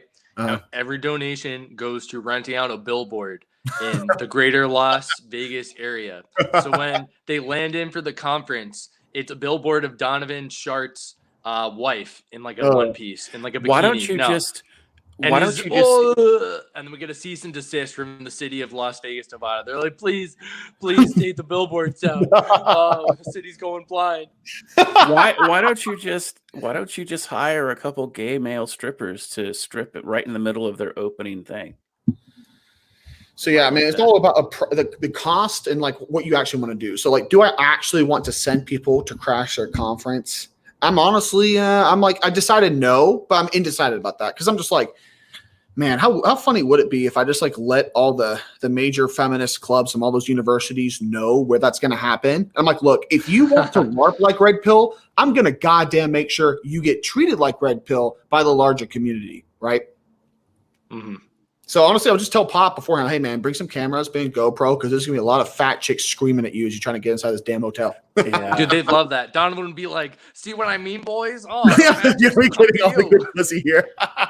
I would never wish feminists on my worst enemy. Let's look at. So we're talking about Pop, and I think this is interesting to hit on because you did bring up. He was even on my channel commenting publicly, responding to me as well as other commenters, just in general. Let me pull up a picture of Pop here for you guys. Here he is. Oh no, we got this retard down in Miami, but close enough. Well, we did. Let's see what we got here. You having a boomer moment? What's going on? We got a lot going on here. We got here's Pop in the middle. Says the old man. Right. Anyway, so the thing you mentioned Pop though, the single track thing, and I've seen him commenting about that. The issue that I take with that is you can't utilize that to take some sort of fake moral high ground that you're going to have no standards of how you're going to conduct business and who you're going to work with. Like if Donovan was a convicted pedophile and just got out of jail for 15 years for being a pedophile and actually molesting children, would you speak at his conference? The answer, no. If Bernie Madoff got out of jail and put together a fucking fatherhood conference or some shit, would you be like, oh, sign me up? Like, no, you don't want to work with Bernie Madoff. You don't want to work with a pedophile. Yeah. So where's the fucking line? How do you draw it? Well, I was gonna say, I feel like it's more of just a bad business decision on Pop side. It's just like the cuckage honestly, it's already got for me and for a lot of my subs. The damage is done. Like we've been making videos out for a while. I've never directly reached out to Pop per se, but I mean, like all you got to do is, I mean, I'll link the video to him, man. Like Donovan Sharp is pretty much saying that blacks have superior genes. Like, whoa. Dude, the funniest thing is his argument. Like he's like, blacks have superior genes for game because look at the NBA. It's so funny. And ignoring the fact that they represent the largest demographic in the homosexual community. But the thing is I have a lot of respect for Pop. But I think that the reality is that you are who you associate with. Mm. Yeah, let's talk about the black homosexual community thing, because I think there's a lot of, you can say that and it'll give off a very particular vibe. And you go some parts of Atlanta, you'll definitely get that vibe. But let us recognize that the majority of black sons, black boys are raised in a single parent household. Yep. Right. And when you're in a single parent household, single mother sluts looking for a new wallet, a new chat, and whoever. What happens? You have a bunch of vulnerable young boys being exposed to sexually mature men who don't care about them. That is the perfect situation for an event to happen that will lead to such child becoming homosexual. So, I mean, I haven't looked at the stats, but if you just told me that, I don't know, if you're in a single mother household, you're 5 times more likely to get molested as a young child. And we all know, like, I think I don't want to say half, let's just say a third conservatively of gay males were sexually abused as children. That kind of, these trends will add up just by the numbers, man. It could explain it. I also know that black men have higher estrogen levels than other ethnicities, right? Well, so right. It's a combination of factors, but I don't know. Just saying like, oh, we all know blacks have the highest case. I'm just like, this is the couple, I don't know. As a scientist, I feel the urge to explain it. You know what I mean? Yeah, I have some stats. It's 39% as far as the homosexual community is concerned. That were touched as children? No, that are part of the homosexual community. And I believe it's somewhere close to 50% of the homosexual community decided they were homosexual after they were victimized as children. Mm-hmm. And as far as the black community is concerned, as far as single parent households, approximately 75% of African-American households are single parents. Now, what's interesting is this. Back in the 1960s, when Martin Luther King was running around and doing his little civil rights thing, the African-American community had a higher intact family rate than the Caucasian community. The black community was like 70% and the Caucasian community was like 67%. And so, you hit on a really good point because, and I talk about this, hashtag shill alert from my book, The Feminist Lie, which happens to be right behind Anthony. One of the things I talk to you about in my book is that if you are raised in a single parent household, you are more likely to have mental health issues. You are more likely to have substance abuse issues. You are more likely to be a criminal. In fact, the single biggest indicator of whether or not a child will grow up and become a criminal as an adult is whether or not they were victimized as a child. Mm-hmm. And so you have all these different issues here, and even the women. So like if a girl is raised in a single parent household, she will sexually mature faster. And you know how like they talk about how people, when they're suffering psychologically and they have depression and they like take a razor blade and they like cut their arms or legs or, they're cutters, right? Mm-hmm. Well, girls in single parent households do the same thing with premarital sex. They basically, self-mutilate with partners. I do agree that, because if a woman grows up without a father, the epigenetic signals, basically the signals that control, it's like the way you can control your genes without actually changing, without actually changing your basis, right? The girl's body's telling her like, hey, there's no men in your tribe. That's a problem. You should probably know them, And so, I think it's on an average, it's like a year and a half. I think it's 14 months is a woman's raised without a father will enter her first menarche, right? Her period. Yes. But I would say too, man, like women who are raised by weak fathers, it's almost like it's biology. It's like a continuum, right? So it's like no father, weak father, good father. All these leftist bitches, me and Ribby are literally vaulting into left and right. All these burning girls I'm smashing, they got daddies. They just cuck daddies that think that, they should send their daughter to college. And then I give them a reward of a green-skinned bastard.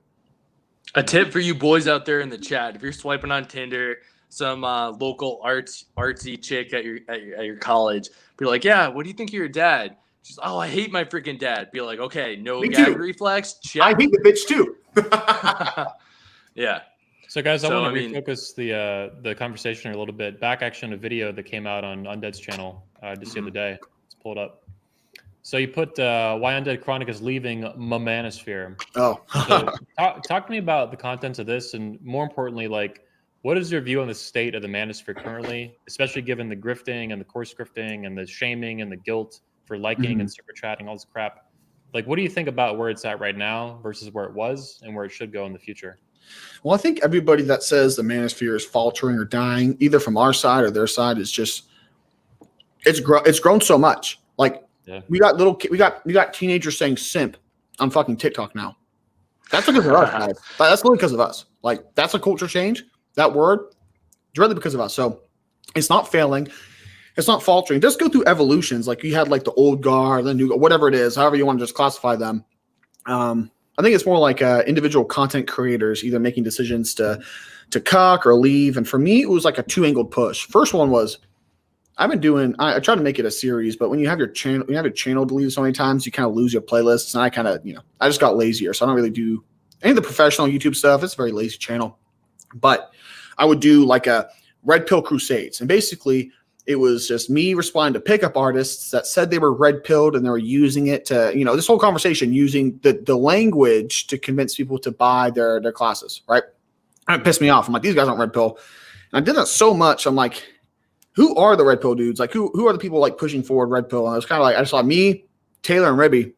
And I'm like, if we're the minority here, if there's so many scam artists, and not even just that, like, if you go to ask most people red pill, they think of the red pill subreddit, right? So they think red pill, emotional manipulation / seductive techniques, which is, but that red pill subreddit was pretty much how to get as much pussy as possible. And some of it worked, it's not really under that content. So it was a push on the red pill guys who are pickup artists. And then, we did a stream with Sandman and TFM 2 weeks ago. I think it was 2 weeks ago, right, Ribby? Mm-hmm. And it was a 4-hour stream. Very interesting conversation. Pretty much just how should I say? It made me decide that stream. I was like, well, it was a good stream.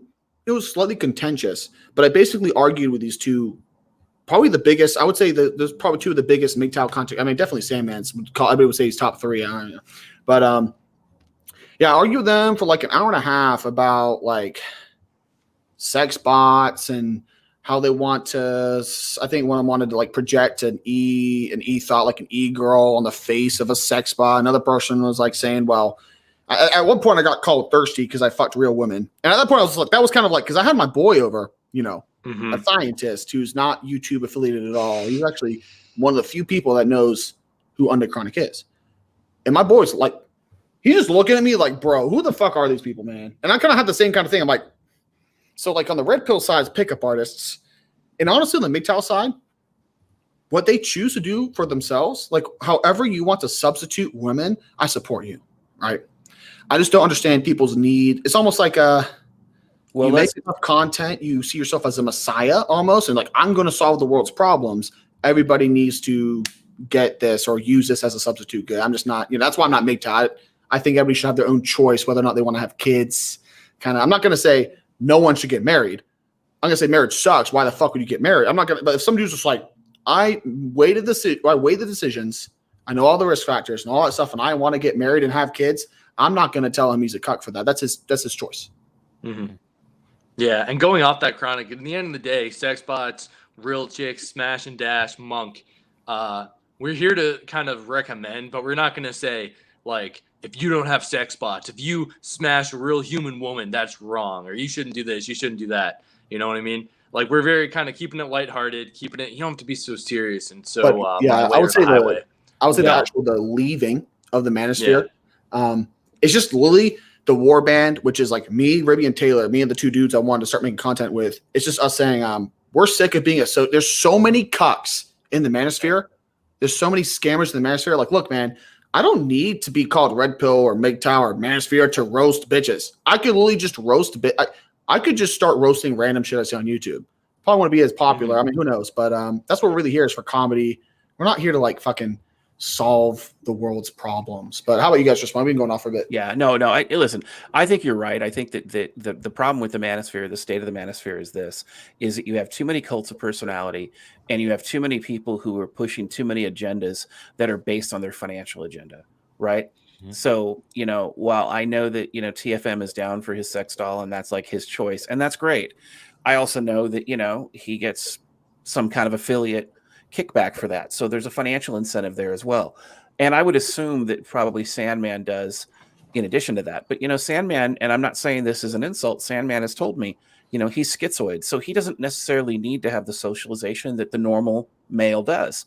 So that's very interesting. I think the biggest, I just want to comment on that stream again. I don't want to come off as an asshole. I think the biggest thing is for Sandman, at least, he's not really a streaming YouTuber. You know what I mean? No, he's not. So for him, at least, I just gave him a blank card. I'm like, look, whatever he said to me that I might have misinterpreted as bad, the dude makes solo content all the time. Yeah. Right? Yeah. And it's the same with TFM. Like TFM runs a show all the time.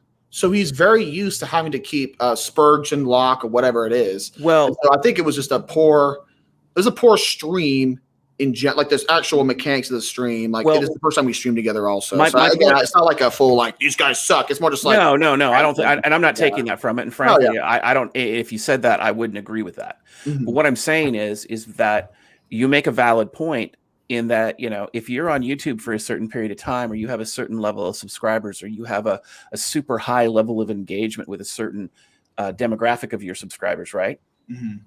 It's very difficult to not become hubris. So think about it this way, right? Let's say you had no social life. You were a nerd as a kid. You didn't socialize with anybody as a kid. You came from a broken home, whatever the situation is, right? And you've never been popular. You've never been the popular kid. You get on YouTube, you make a bunch of content, and now all of a sudden overnight you're popular. You're going to hold on to that popularity as much as you can, and you're going to fight for it with your dear life because that's that external validation that we talk strokes about. The ego. But it strokes your ego. And I'm not saying that like, I'm not disparaging anybody who goes through that, because it's the same thing about the guy who's poor all his life and then he wins the lotto. Right now he's at like $100 million. Most of those guys are bankrupt within 10 years because they don't know how to handle the success. The same is true for many people in the red pill community. You look at people like Rollo Tomasi. He didn't know how to handle his success. Rollo Tomato. Yeah, but I'm saying he didn't know how to handle his success, and his hubris got the best of him. Okay, you look at Needle Rick Cooper. Same thing. Didn't know how to handle his success. And now he's charging $2,000 for an hour for phone sex or whatever. Is that rich? Is that the Entre Cucks and Cars? Yes. Yeah. Here's me and Ribby standard. Okay. He's here on the bottom left down here. If you have ever dated a single mother, you're not. There's just no respect. Like at 18, at 16, I knew I was never. Ribby, how old were you? You knew you didn't want to date a single mother. What the fuck is going on? The second I knew they existed, it's kind of like we were watching. I was at a sleepover. I was like 9, 10 years old, and then we're watching The Ring. We're watching It. We're watching The Shining. I'm like, ooh, this is kind of scary. And then one of my boys goes, "Hey, Ribby, there's something out there called a single mother." And I'm like, "Wait, what?" And then I'm like, "No, bro, no, you're messing with me." They get knocked up at 16 and they want commitment from a Chad. I'm like, no, it can't be. And my assessment of Richard Cooper is literally we have another boomer who he's not fat. That's about it. Hits arms about once a week, maybe chest once a week. Uses his I call them shitty BMWs because buying that many BMWs, I just feel like is a shitty decision. But that's just personal. So like you're a car guy. That's because BMWs are a dime a dozen compared to other like actual luxury cars. BMWs are like a meme. Yeah, I mean, again, for me, like I'm more of a biker, so like I drive shitty car. Like if you hear my videos, I'm talking about like 1992 Chevys, and but like I don't care. Like I just cars, whatever. Probably because growing up a bit poor, when you grow up, you don't really you're seeing a bunch of shitty cars. You're like, I can't afford any of that shit. But using cars and just his face to get the subs, it kind of proves to me that there's a lot of they're not red pill guys. They're just dudes who are open to guys kind of holding women responsible, right? So, I mean, even if he's talking to hundreds of thousands of people, if he's just driving around saying that you guys shouldn't date single mothers, well, maybe he kind of spreads the anti-single mom message a little bit, but as soon as he tries to act like an expert, as soon as he starts charging people for calls, I'm like, hold on, bitch. You've dated multiple single mothers. It's just like, yeah. I never fucked a bitch who had a kid. Ribby, have you fucked a bitch who had a kid? No. I've never fucked a bitch who had a no, kid. dude. Well, Exactly. right, but I guess where I was going with that, I mean, we kind of went into Tangentville a little bit. Sorry, Where I was yeah, no, that's fine. But I guess where I was going with that is that you get a lot of these people out here who, you know, maybe they're acting in good faith, whether it's, you know, PUA, dating coach, you know, masculinity, neo-masculinity, MGTOW, whatever it is, you know, they start out with good intentions, they do really well, and then for whatever reason, their hubris gets the best of them, and they either become shills or they become the thing that they themselves said they would never do, you know. And that's the thing. Like, you'll see some of these people, like, you look at their content from 2 or 3 years ago, and they're like, look, you run across this type of person, you run for the hills, right? Well, then you turn around and 2 years later, and they are acting in the exact same way that they said they would never act. Now, I understand it as I see it. I was gonna say, it's kind of like that Batman quote. You either die red pill or you live long enough to see yourself get Wait, cut. can you pull up the picture of you guys, all three of you standing in front of 21 Studios? Okay, Ribby, I hate it when people literally. Okay, look at this. Look at cuck in the right, cuck on the right. Okay, this dude has such little bicep definition. He's got to use the entire little phalanges to try to push his bicep up. Well, look at the skin, the dead skin on the left arm. Well, no, I think he got burned. He got burned as a kid. He got burned some. Oh, great! So he's coached. Asshole, you're an asshole, bro. How you make fun of burn victims? I just fucked up. These are my former business partners. They were standing right here. I'm standing right now. I know these guys. They were former business partners of mine. I know them really well. They're both losers of women, including, you know, Cooper. I can confirm that from firsthand observation. He's brutally shitty with women. That's the fraud column. Who's on the left? Who's I roasted everybody in that picture then. Damn. Yeah, Rollo, dude. Dude, get them all in. Well, here's the other thing too. Rollo's an even bigger loser than Cooper, though. Cooper is less retarded. Rollo has like zero social skills. Cooper could at least have a beer and like talk to you like almost a normal person. But Rollo's just a fucking complete weirdo. My sister met him and called him a fucking alien. Rich is an alien. Dude, Anthony. Rich probably could be cool with you. Yeah, Rich could probably be cool with you because he probably wanted to sleep with you. Probably, yeah. Gross. Yeah, dude. Yeah, well, it's a good thing. The other thing I was gonna say, Donna Cuck Shart loves single mothers. I watched one of his videos a couple days ago. He's like, oh yeah, and when you're dating these hot smoke show 45-year-old single mothers, they'll give it up real easy. I'm like, dude, if you have a track record of dating single mothers and you claim to be the king of the manosphere, the king of red pill, the king of have absolutely zero respect for you.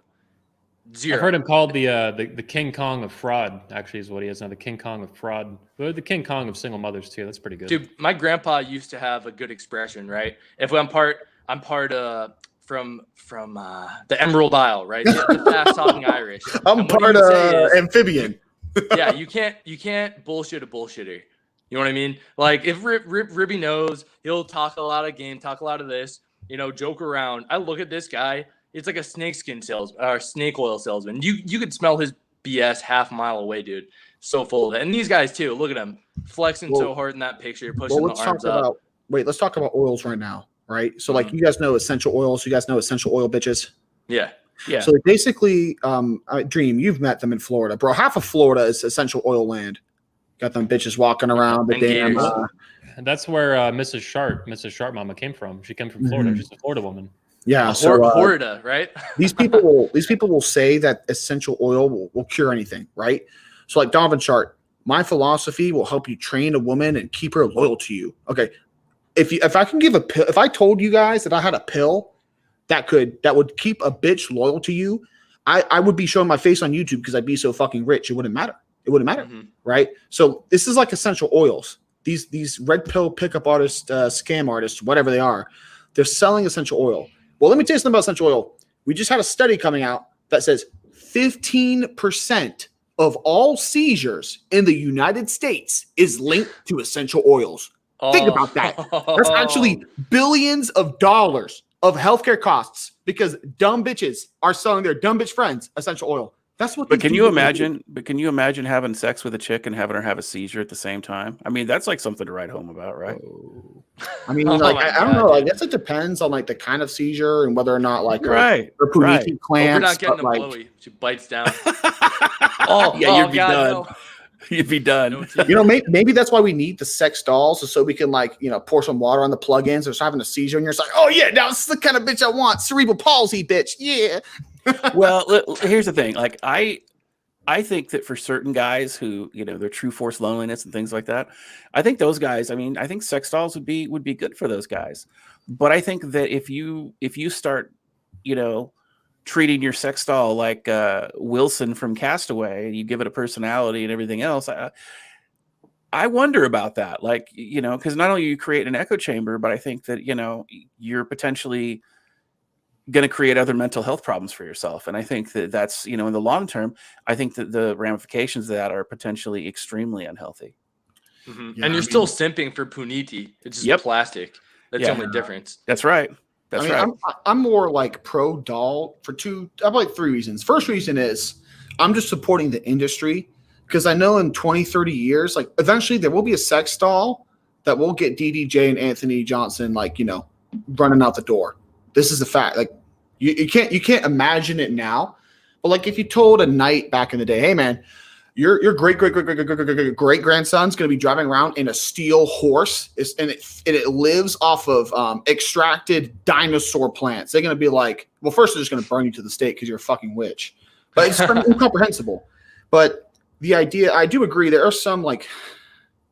You could say it's not like you feel bad for them because you don't want to come off as shaming dudes that are lower value than you on a sexual marketplace, because what that really comes off is you're going to evaluate a man based on whether or not women want to sleep with him. Me and Ribby know women are stupid thoughts, so that's a bad standard. But there are dudes come off like a prick. I mean, it's just stupid. Well, every woman's promiscuous if you catch her on the right day.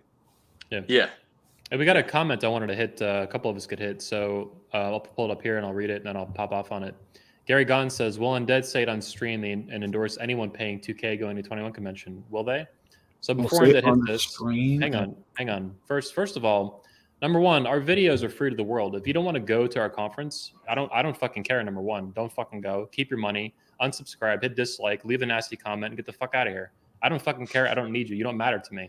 Number two, again, you can watch the videos for free. They're filmed now in 4K. Super ultra mega HD at 3 or 4 camera angles, published for free, right? So if you're patient, you can watch them the whole fucking conference for free, paying nothing, thanks to me, my decisions, the speakers who work with me, and then YouTube, even Suzanne Wojcicki, who I don't, she's a piece of shit for sure.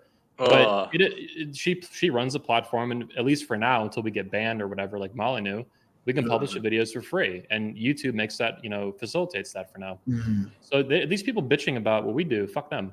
Number two, our tickets open at $9.99, $1,000, and you can bring a friend free. So you pay $500 a person if you want for a 4-day fucking conference. These CME fucking weirdos, these fucking grifter losers, they're charging like $2,000 for a 2-day event. Our shit's 4 days long and costs you $500 if you bring a buddy. $500 for a 4-day conference that's run professionally by me, who's a fucking awesome at this. I've been doing it for 15 years. Donovan's never run an event in his entire fucking life. He has no idea what he's doing. He's poking his dick around in the dark like some kid losing his virginity. He doesn't fucking Dude, Donovan's never run more than 50 yards in his whole life. Look at him. I know. So that's my take on this. But so these people bitching, like, this is fundamentally different. What I've been doing is fucking awesome, and it's all free. Well, let me respond to that one. Yeah, let him hit it. Yeah, my first thing would be like, I don't even know the prices, whatever. Second thing is, would I endorse anybody paying to go to that? I would never pay. But that's because I'm anonymous, right? Now, what did I roast the CME for? I think primarily I roasted them for that. Like, I think if they didn't put out that cringe ass trailer and they just kept it all online on the website, I literally would have never even heard about it. I roast Cuckhead. Are you guys thinking that, like, here's the thing, like, people, I knew this would happen. I'd go on a stream with Johnson, and some people are like, well, I got to take the sides. I'm like, I don't even remember what I said, but I fucking tried to roast him. Like, I roasted him. So, like, and he had me on a stream.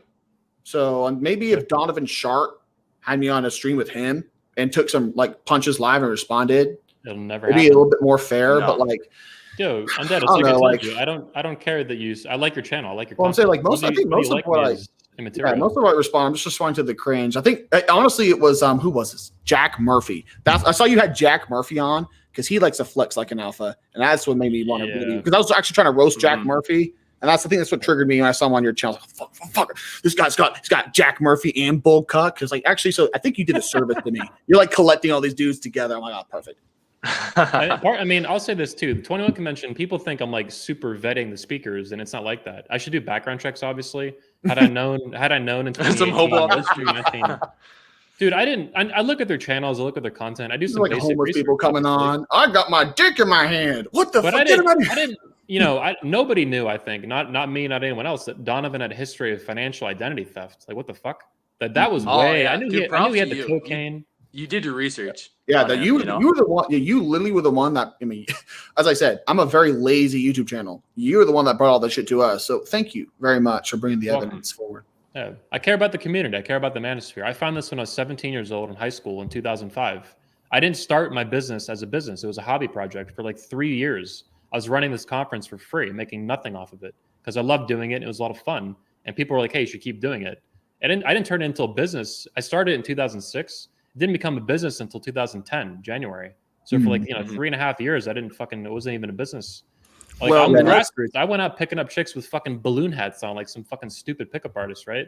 But that's Dude, how I got. here's the thing. Those So are my we licks, were all man. I there. took my It's licks. all right. We Yeah. all did Yeah. some shit. Dude, if you could pick up hammered, making a fool of yourself, not even caring, not even trying, that is true game. Like if you have to study women, here are these psychological tips so you could try and manipulate them. Yeah, you like already you're the failed. freaking Riddler. It's like, dude, that's who cares. If you're jacked, if you're a decent guy, if you got game and don't give a crap, you could come in blackout drunk and clean up. I mean, Like there's if you have it in you.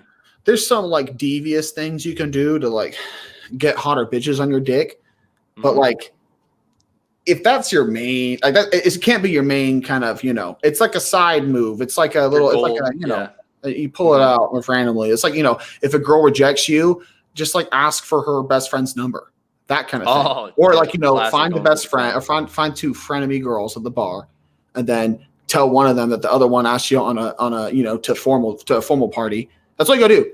Find a frenemy, say, oh, that chick asked me to the next date party. It's like instant pussy on your dick. But that's like, am I really going to make YouTube videos about like how to get easy sorority sluts? I Not get worth like, it. I get a couple hundred views, but like people would rather just see me make fun of them. So whatever. Yeah. Well- There's a million ways to skin a cat. Kind of like Dream was saying, a lot of the good content out there, and what these guys are telling you, A, they're not experts in their field at anything. They're just kind of like rando boomer guys. And B, all this stuff is free. I will tell you exactly how to get chicks. Go on YouTube. Tell me. Join a Tell gym. me. Well, Go on let me YouTube. tell you. I'm gonna tell you guys something I told Coach Greg. I talked to him a few weeks ago privately over email, right? So number one, here's his speech from 21 Convention, his main one. He did 2 other ones, one for the fathers that's on our channel, and he talked to the women too. And good on him. Talking to the women was different than talking to men. Let me tell you, that was pretty wild. Mhm. Anyway, here's Coach Greg speaking at the event. This has almost 300,000 views. Came out in December, and there's even more on the clips. There's like clips of it and shit that it has like 500,000 views, right? Now, like you're saying, it's all free on his channel, right? I already knew that before he spoke, and I told him after the fact too. Like this speech, I think it's great. It's a good speech. Coach is savage, right? I'm not happy with his decisions he's making. That should be obvious, and you guys are providing your opinions on that. But this is a good speech. It's 74 minutes long. It's a good speech. It's high quality and shit, right? Here's what it does. It's nothing new. It's nothing you haven't heard Coach Greg say on his channel across like 1,000 videos. It's a compression and a challenge for him to get up on stage in front of a real audience to compress his ideas into a powerful video that reaches a crazy number of people. I guarantee you, like a year from now, this will be the highest viewed video in the world of Coach Greg Adams. That's all, and it's free, right? That's the fucking point, and it actually helps men. It's not some paywalled bullshit that helps 150 people, right? Or 75-person conference. The point wasn't the people he's looking at. The point long-term is to reach 1 million fucking people, which you need like a diamond. Like you can press like you make a diamond. That's what this video is from. It's his best video that's ever existed. That's why it's fucking kicking ass with views. And it's going to outpace all of his own videos because the production quality and the platform that he's on, 21 Convention. That's the fucking point. Like you have to do this to make a real impact in the world. You can't just do podcast videos forever. You have to fucking compress it and make it really pure quality. You drop pure red pills, right, Undead? You say you drop pure red pills. But fuck, bro, you're just like, you got to use quality. I'm looking at my own channel. It looks like a fucking like trash can. Dude, Undead's coming in stone. right. Ribby's drunk off his ass half the time. Hold on. Dude, we're like red pills live from the college frat house. But that's fine because that's what your purpose is. That's your purpose is to do but I think content, but I think when you're talking about this sort of thing, though, I think that the thing that the common ground that we all have is, we are all speaking about what we know, what we believe in, and what we want, and whether our message is baked into roasting and comedy, or baked into a convention, or baked into talking about misandry, or whatever the thing is.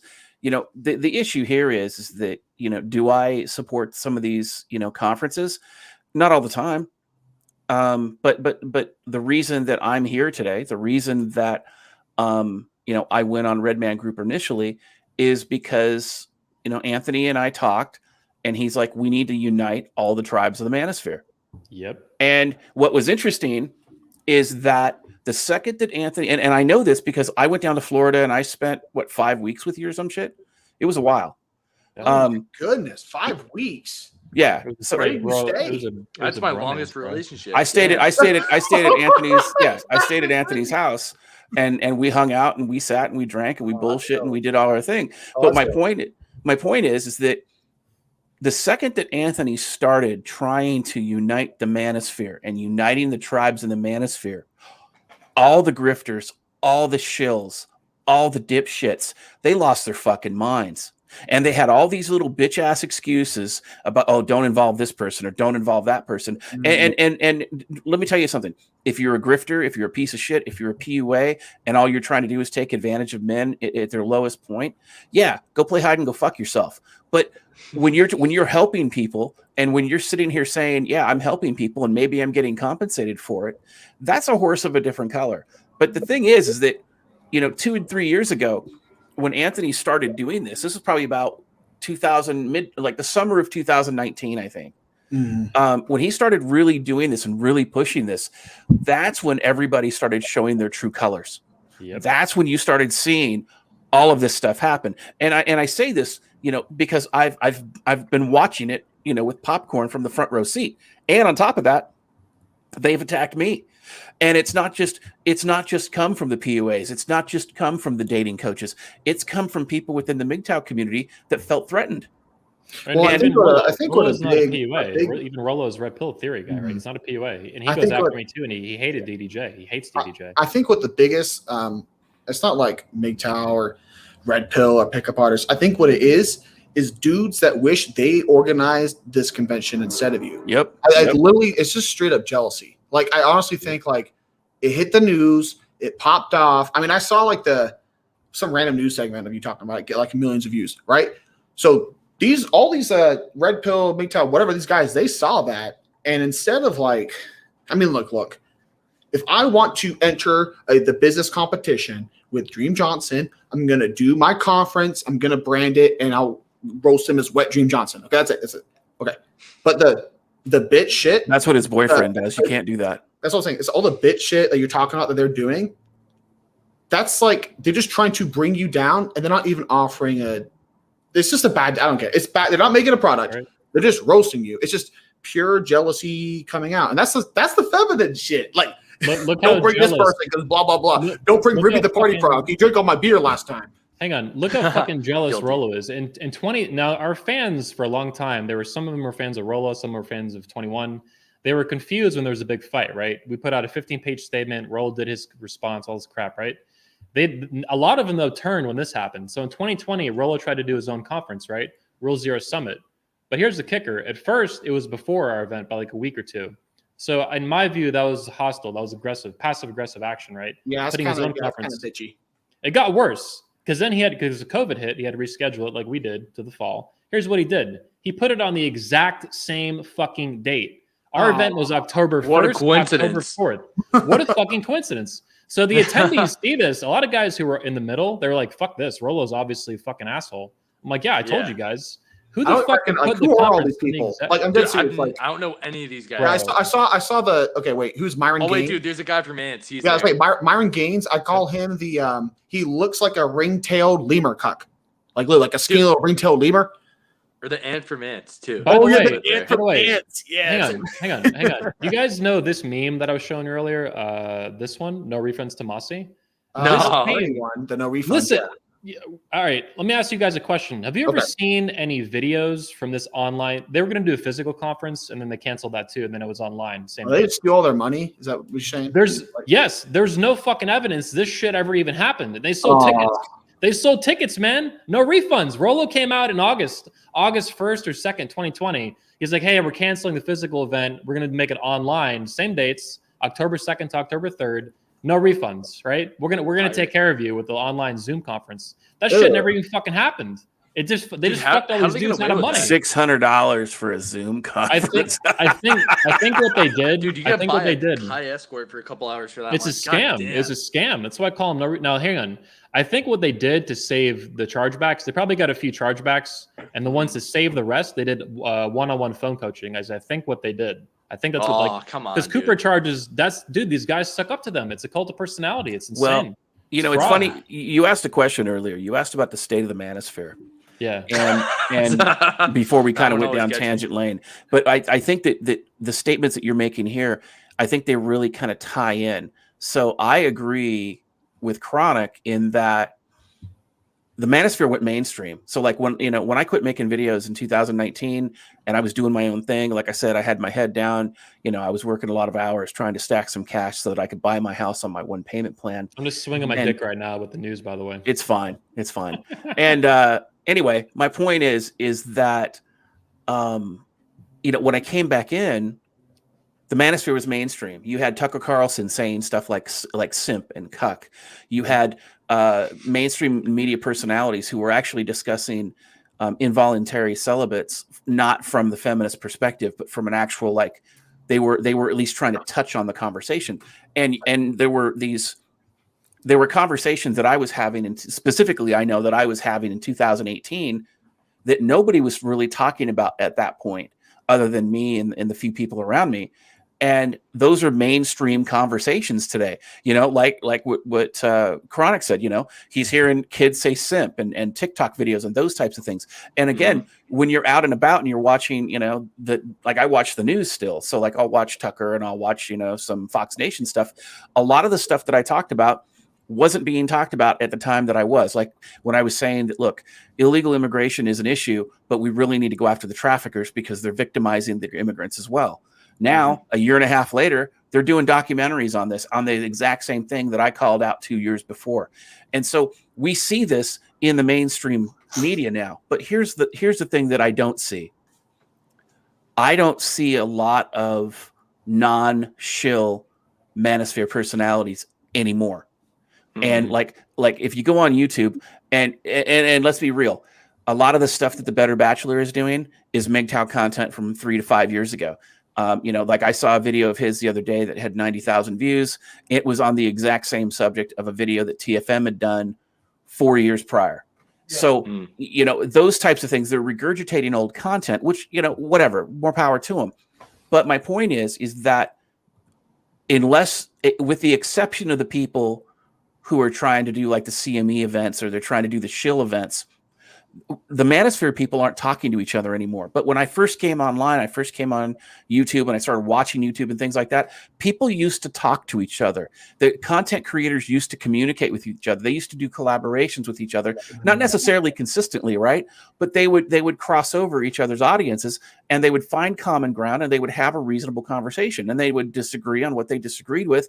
They would agree on what they agreed with and they'd move on with their day. And yeah, there might be some jabs and ribs and roasts and things like that. Ha ha ha, fuck you too. And then everybody moved off as friends.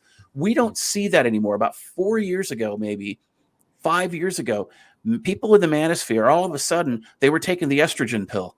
Yeah. And everybody got butt hurt and my pussy hurts. Nobody cares. DDJ, would you say the Manosphere has become more feminine over time or more masculine? I think that it has become more feminine. And I think that the reason it has become more feminine in general is because so many people have so much hubris, and they've lost humility. And I think at some level, humility is very much a masculine trait. I also think too that, again, steel sharpens steel. But if you get into a disagreement with somebody on an issue, God damn it, you better be able to talk it through. And if you're going to do it on a live stream, then all the ad hom attacks in the world aren't going to help you. It's about the strength of your argument and the strength of your ideas and your ability to present those things. And I don't see that happening today. What's happening is that you have a lot of people from different tribes of the Manosphere basically saying, my pussy hurts, so I'm going to file a privacy complaint because I don't want the truth to get out. Or my pussy hurts, and I'm going to go ahead and I'm going to, do a bunch of hit pieces on you per se. And I'm not saying that anybody here has done that. I believe that the stuff I've definitely done that. No, right, but I'm saying, but these are you don't have to tell me, man. No. Hear me out. Look. Just because your overarching message is go play hide and go fuck yourself doesn't mean it's not a public service announcement. Okay. I mean, we all know that this shit's a fraud. We all know that this shit's a cash grab. But how we choose to articulate that is one thing. But the motivation behind the videos we create, especially the videos we create calling people out, is not from a position of ill will. And most importantly, none of us is drama marketing. Yeah, I think it's more kind of like general, like letting the public know, educating them. It's kind of like if you're going to go into some memes talks, but you have a buddy on Wall Street behind the scenes that's like, hey, we're planning to do this. This is kind of a scam. You might not want to put your money there. It's the same thing with these guys. Be like, anybody actually taking CME interested? Because this is a big world. I'm sure there's some people out there that are maybe like, I might check that out. We're being I'll just disagree. You know what's good. I mean, I'll disagree in general with DDJ, not like his assessments, because like you're looking at a lot of Okay, I'm gonna cry and go home now. Oh no! What I'm saying is like, as we all know, these things come in waves, right? So like, we're all content creators. We don't watch that much red pill, MGTOW, whatever content because we're busy creating our own, right?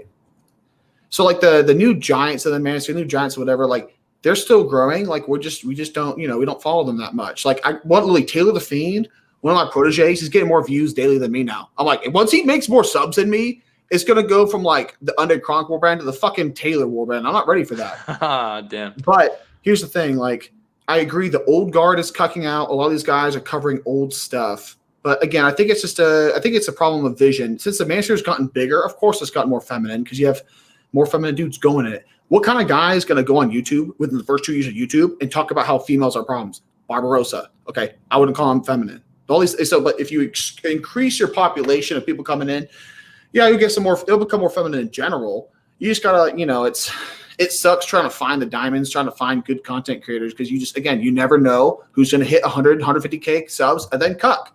I knew Coach Adams when he had the same amount of subs as me. And I got banned 14 times, dropping red pills. He changed his style to suck with Jockoff's cock to get monetized. And he's made it his job. He's got like 150K subs. He gets super chats. So like, that's his path for me.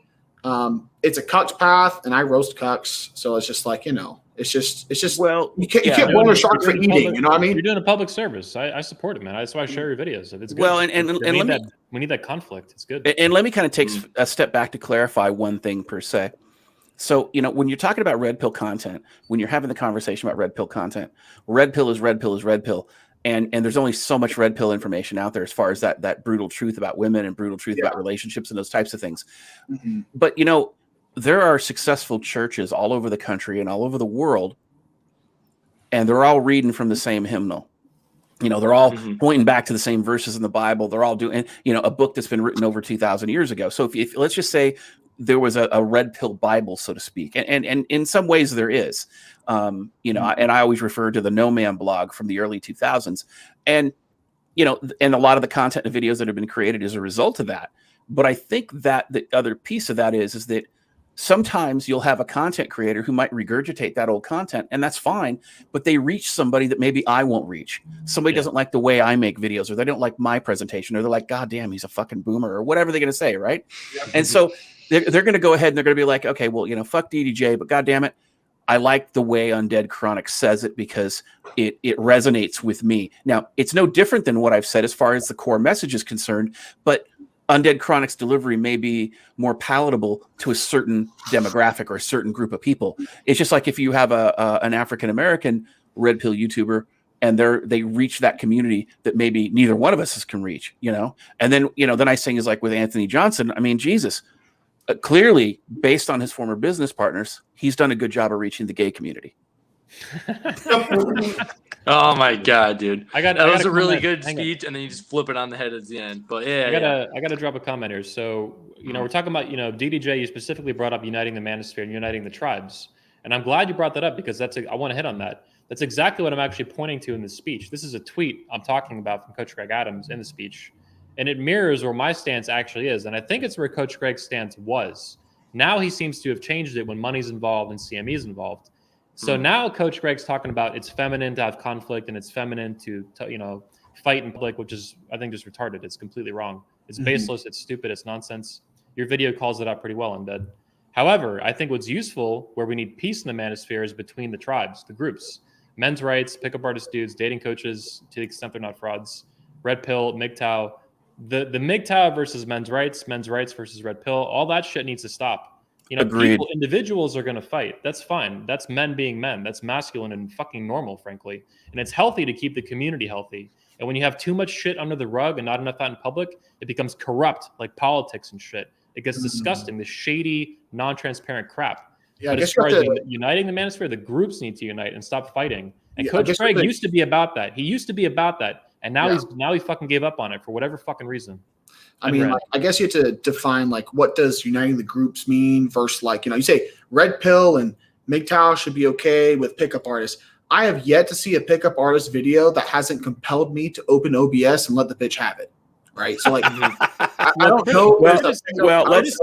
Criticism is fine. I'm not saying no criticism. I'm just saying for example, Coach Greg went after Rich Cooper, right? You guys might be familiar with that. That was the first time I think Coach Greg went negative on somebody, and rightly so. Rich Cooper's a douchebag on his best day, right? Complete douchebag. However, I saw finally what actually started that, and that was for some reason Rich Cooper started tweeting at Coach Greg, calling him a doll fucker, accusing him of fucking dolls and shit. So Coach Greg was fuck this dude. I made a video respond to that actually. That was my first video roasting Entre Cucks and Cars since he called Coach Greg Adams a doll fucker. Yeah, which, let's be honest, does Coach Greg Adams still profess to be MGTOW? I don't think he does. Nobody does. And the reason that they don't, and just so we're clear, there were a lot of content creators, a lot of the bigger content creators, probably about a year and a half, 2 years ago, who got together. They had some conversations behind the scenes, and many of them started moving away from the label because there was so much heat coming from it, because there was so much trash in the community. And so a lot of content creators that were actually making good content did not want to be associated with the trash that was there. Now, all those trash content creators are gone, but a lot of the MGTOW content creators who were truly there, they're still there, but we've lost a lot of voices within that particular community. But I also want to say this, while there are a lot of MGTOW, including myself, who will make fun of PUAs, that's not to say we don't use those tactics ourselves. Okay, let's be real. Okay, I mean, if we're trying to get laid or whatever, I mean, you use the right tool for the job, right? So it is what it is. But I'm saying you don't have to be sleazy or anything else. It's just about, like what Ribby said, go to the gym, don't be retarded, shower, maybe brush your teeth, and call it a day. But I think that, as far as uniting the Manosphere is concerned, I think for me, it's about common ground as opposed to, we all need to march in lockstep. We can still be individuals. We can still have our agreements and disagreements. I mean, shit, Anthony and I have our disagreements, but that doesn't mean that we don't support one another. And it doesn't mean that we don't respect each other as men. We find our common ground, we move on there. And then occasionally he fucks with me and occasionally I fuck with him. Yeah. That's how the world works. I just guess I don't like lying. You know what I mean? I just hate lying. So just given the nature of my channel, Ribby, you'll back me up on this. I just can't declare any kind of truths because I don't know who I'm going to roast next. Because again, I'll blaze it, turn on YouTube, and let's find some cucks, right? But I mean, I don't think I made a video saying men's rights as an idea, as a group, as their philosophy is wrong. I don't think I made any kind of video dunking on a philosophy. I mean, that stuff's too boring for me. Well, and I'm not saying, listen, I'm not saying that anybody needs to declare a truce. That's not what I'm saying. What I'm saying is common ground based alliances. It's a scenario where, you know, you talk about the common ground, and yeah, maybe you make an aside comment where you disagree with somebody. And look, like for instance, let's say you made a video and you said, hey, you know, I just met this DDJ guy. Here's my thoughts on him. And not all those thoughts are positive. I'm not going to sit there and go, well, God damn it. Ah! You know, and start, I'll be like, okay, well, I guess he disagreed with me. Okay. You know, guess what? He doesn't sign my paycheck. He doesn't give me a grade. And thank God he's not sucking my dick. So I don't care what his opinion is. DDJ stands for Dirty Johnson, because you need to take a shower and clean it. It's only a dirty Johnson because it was up inside of you and you didn't clean your sphincter, motherfucker. So come on now. This is what I don't understand. Like, I'm not even upset here. I'm just like, I don't understand the dudes who will use it's like the homoerotic joke. You know what I mean? Like, I'll always use that because I'm old. Yeah, all the time. No, a lot of dudes will do it. But I don't know. For me, that combined with the calling your enemies gay, I don't know. That's just like, is it good or bad? Like, is he gay? Am I gay? Is that bad? I don't even know. You're gonna confuse a lot of Zoomers out here, man. A lot of Zoomers are confused before I ever walked on the scene. I mean, that's what happens when you get raised by a single parent. They were born confused. They were born confused. And they don't have the what am I? Yeah, and they don't have the multi-generational male mentorship either.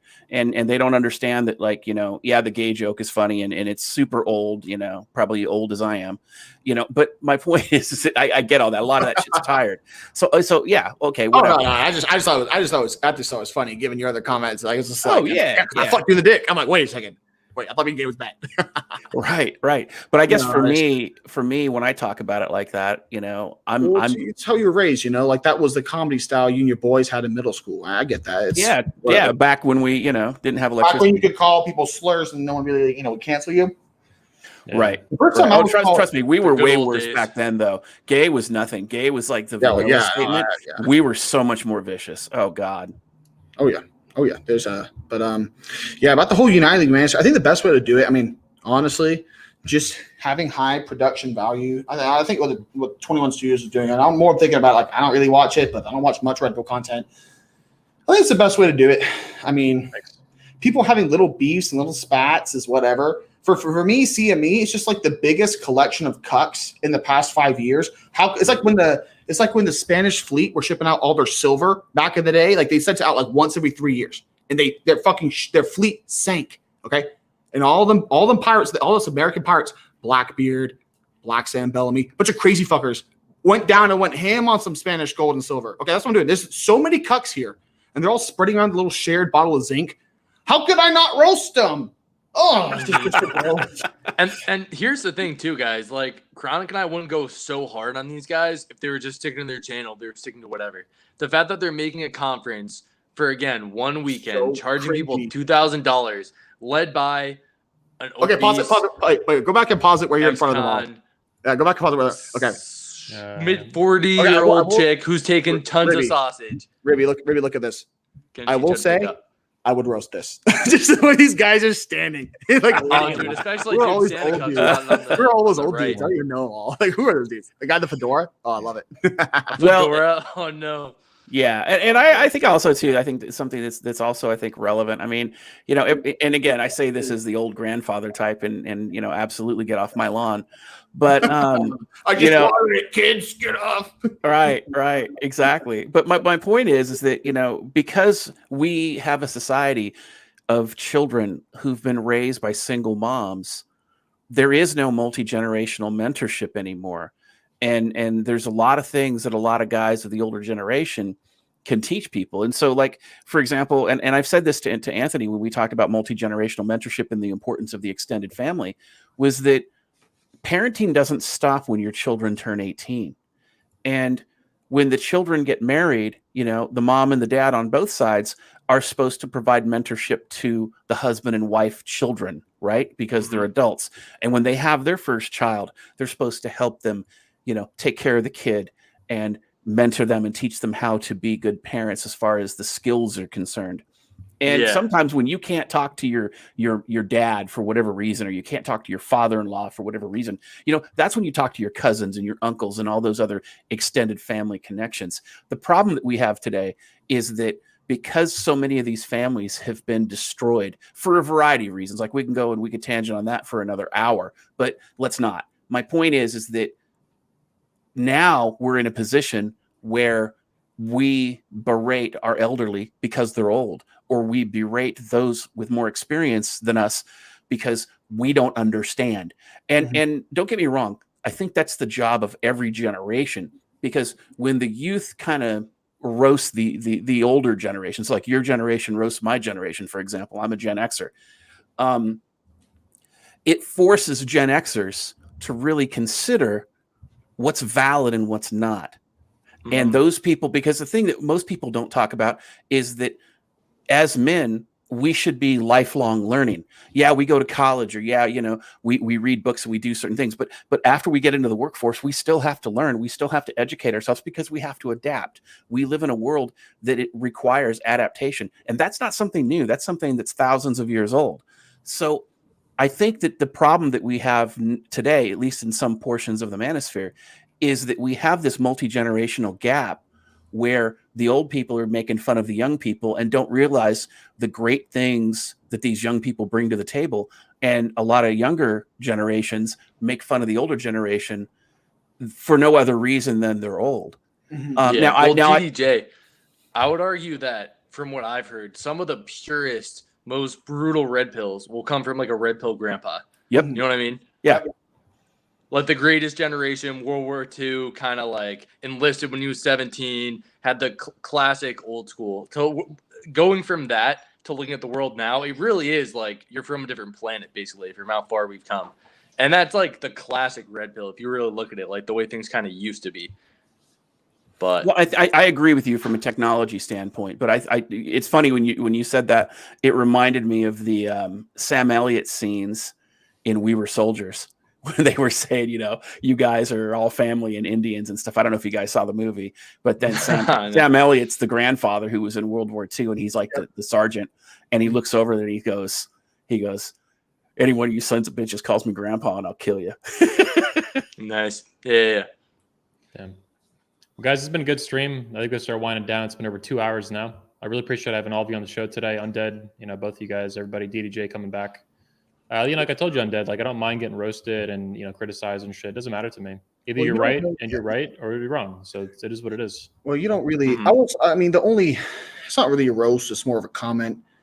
Actually, you know what? It's not even worth saying. You don't make any. Of your recent videos, I haven't seen any. I'm just like, what the, whatever. And again, once you stroke my ego once by saying I have funny roasts, you pretty much bought a immunity to roastage, unless you have some extreme cockatry or some shit. I don't know. I go like, chronic, you're so funny, but I'm never gonna roast that guy again. Shit, he thinks I'm funny. If I earn a roast, please feel free to roast me. Like if I earn it, in your opinion, go ahead. Like I need to take it. It's part of becoming becoming stronger. Usually, what I'll do is like if I'm in a YouTube relationship with someone, I streamed them once and didn't like end in a ad hom attack. If they make some kind of like cuck shit I disagree with, usually I'll send them an email. I'll be like, hey, I just kind of, but I think it's pretty reasonable too. And Donovan did not do that with me a long time ago. Well, people do. Yeah, no, I know, right? Yeah, you totally did it. Yeah, but I think what the big thing is, especially with roasting, is if I just focus on just because it's easy to roast anyone. I got to focus on anybody, but like. If I'm going to roast specific Manosphere content creators, and that's all I end up doing, in general, who am I helping out? I'm helping out the left. I'm helping out feminists, right? So it's like, you really got to piss me off some cockatry. But I do, we need to jump back to some just feminist roasts, some thoughts and whatever. But no, classics. I think you're pretty cool. You've done enough research for me and Ribs to roast. So I feel like I owe you some Dogecoin or something. Thanks, man. Yeah, definitely. And here's the thing, too, Dream. To have a disagreement, to be like, well, we thought this, we thought that. You acknowledge it, and you're like, you know what? These guys seem like they have some stuff to say. We're both obviously opposed to CME and Donna Cuck, so we're going to unite forces and bounce some ideas around. At the end of the day, it's like a real man could be like, hey, we disagree on some things, but agree on others. So, yeah. Whereas all the CME guys, they're aware of our roast. Like, they just like Greg Adams and a bunch of the others, they'll indirectly reference me and Chronic in our videos without actually reaching out to us or wanting to have a stream with us or even acknowledging it, because they're just butthurt about it rather than actually being like, oh, look, we exchanged some differences, we'll talk it out. Well, So, the reason they're passive aggressive towards you like that, not naming you but referring to you, is because they're scared of you. They can't handle the heat. They can't handle the comedy. It's literally your roasts are too intense. They get scared of you. Which I think it's just kind of funny because, like, if someone goes, and all these guys making response videos with their cartoon avatars, they're talking about two people. Like, who are you fucking talking about? That? Come on. Who are you talking about? Is there like an undead cuck somewhere making fun of you? Please show me him. Yep. Well, anyways, guys, it's been a lot of fun. This has been a great stream. I really appreciate it. I think everybody's enjoyed it too. There's been a lot of chat going on here. Yeah, good job. I'm sure we'll be in contact. Thanks for the invite. Maybe have Thanks you for guys having on us, guys. sometime. Nice meeting you, gentlemen. Everybody here is welcome back. We'll do another stream at some point. Maybe when CME falls apart into a roasting flame of dumpster fires. That'll definitely that'll happen. I'll bring some alcohol for that. I think it's just going to fall apart from what I'm hearing. So that's kind of funny. Oh, Dude, you might just try and take the money and run. They got to watch it. DDJ pointed that out. DDJ did a video on that, man. It's like they have no refunds even if the event isn't held, which is crazy. Like, man, dude, they can make anything up then. We'll be like, something happened. We're not able to make it at this time. There goes your money. God damn. Okay, Ribby. Let's hop on out of here. We'll take the rest of this dude tonight. He needs to see his fucking family. All right. Thanks for having us, guys. Take care, guys. Later. Yeah, see you guys next weekend on the Redman Group, most likely. Peace out. And DDJ, Ribby, everybody, thanks. Peace.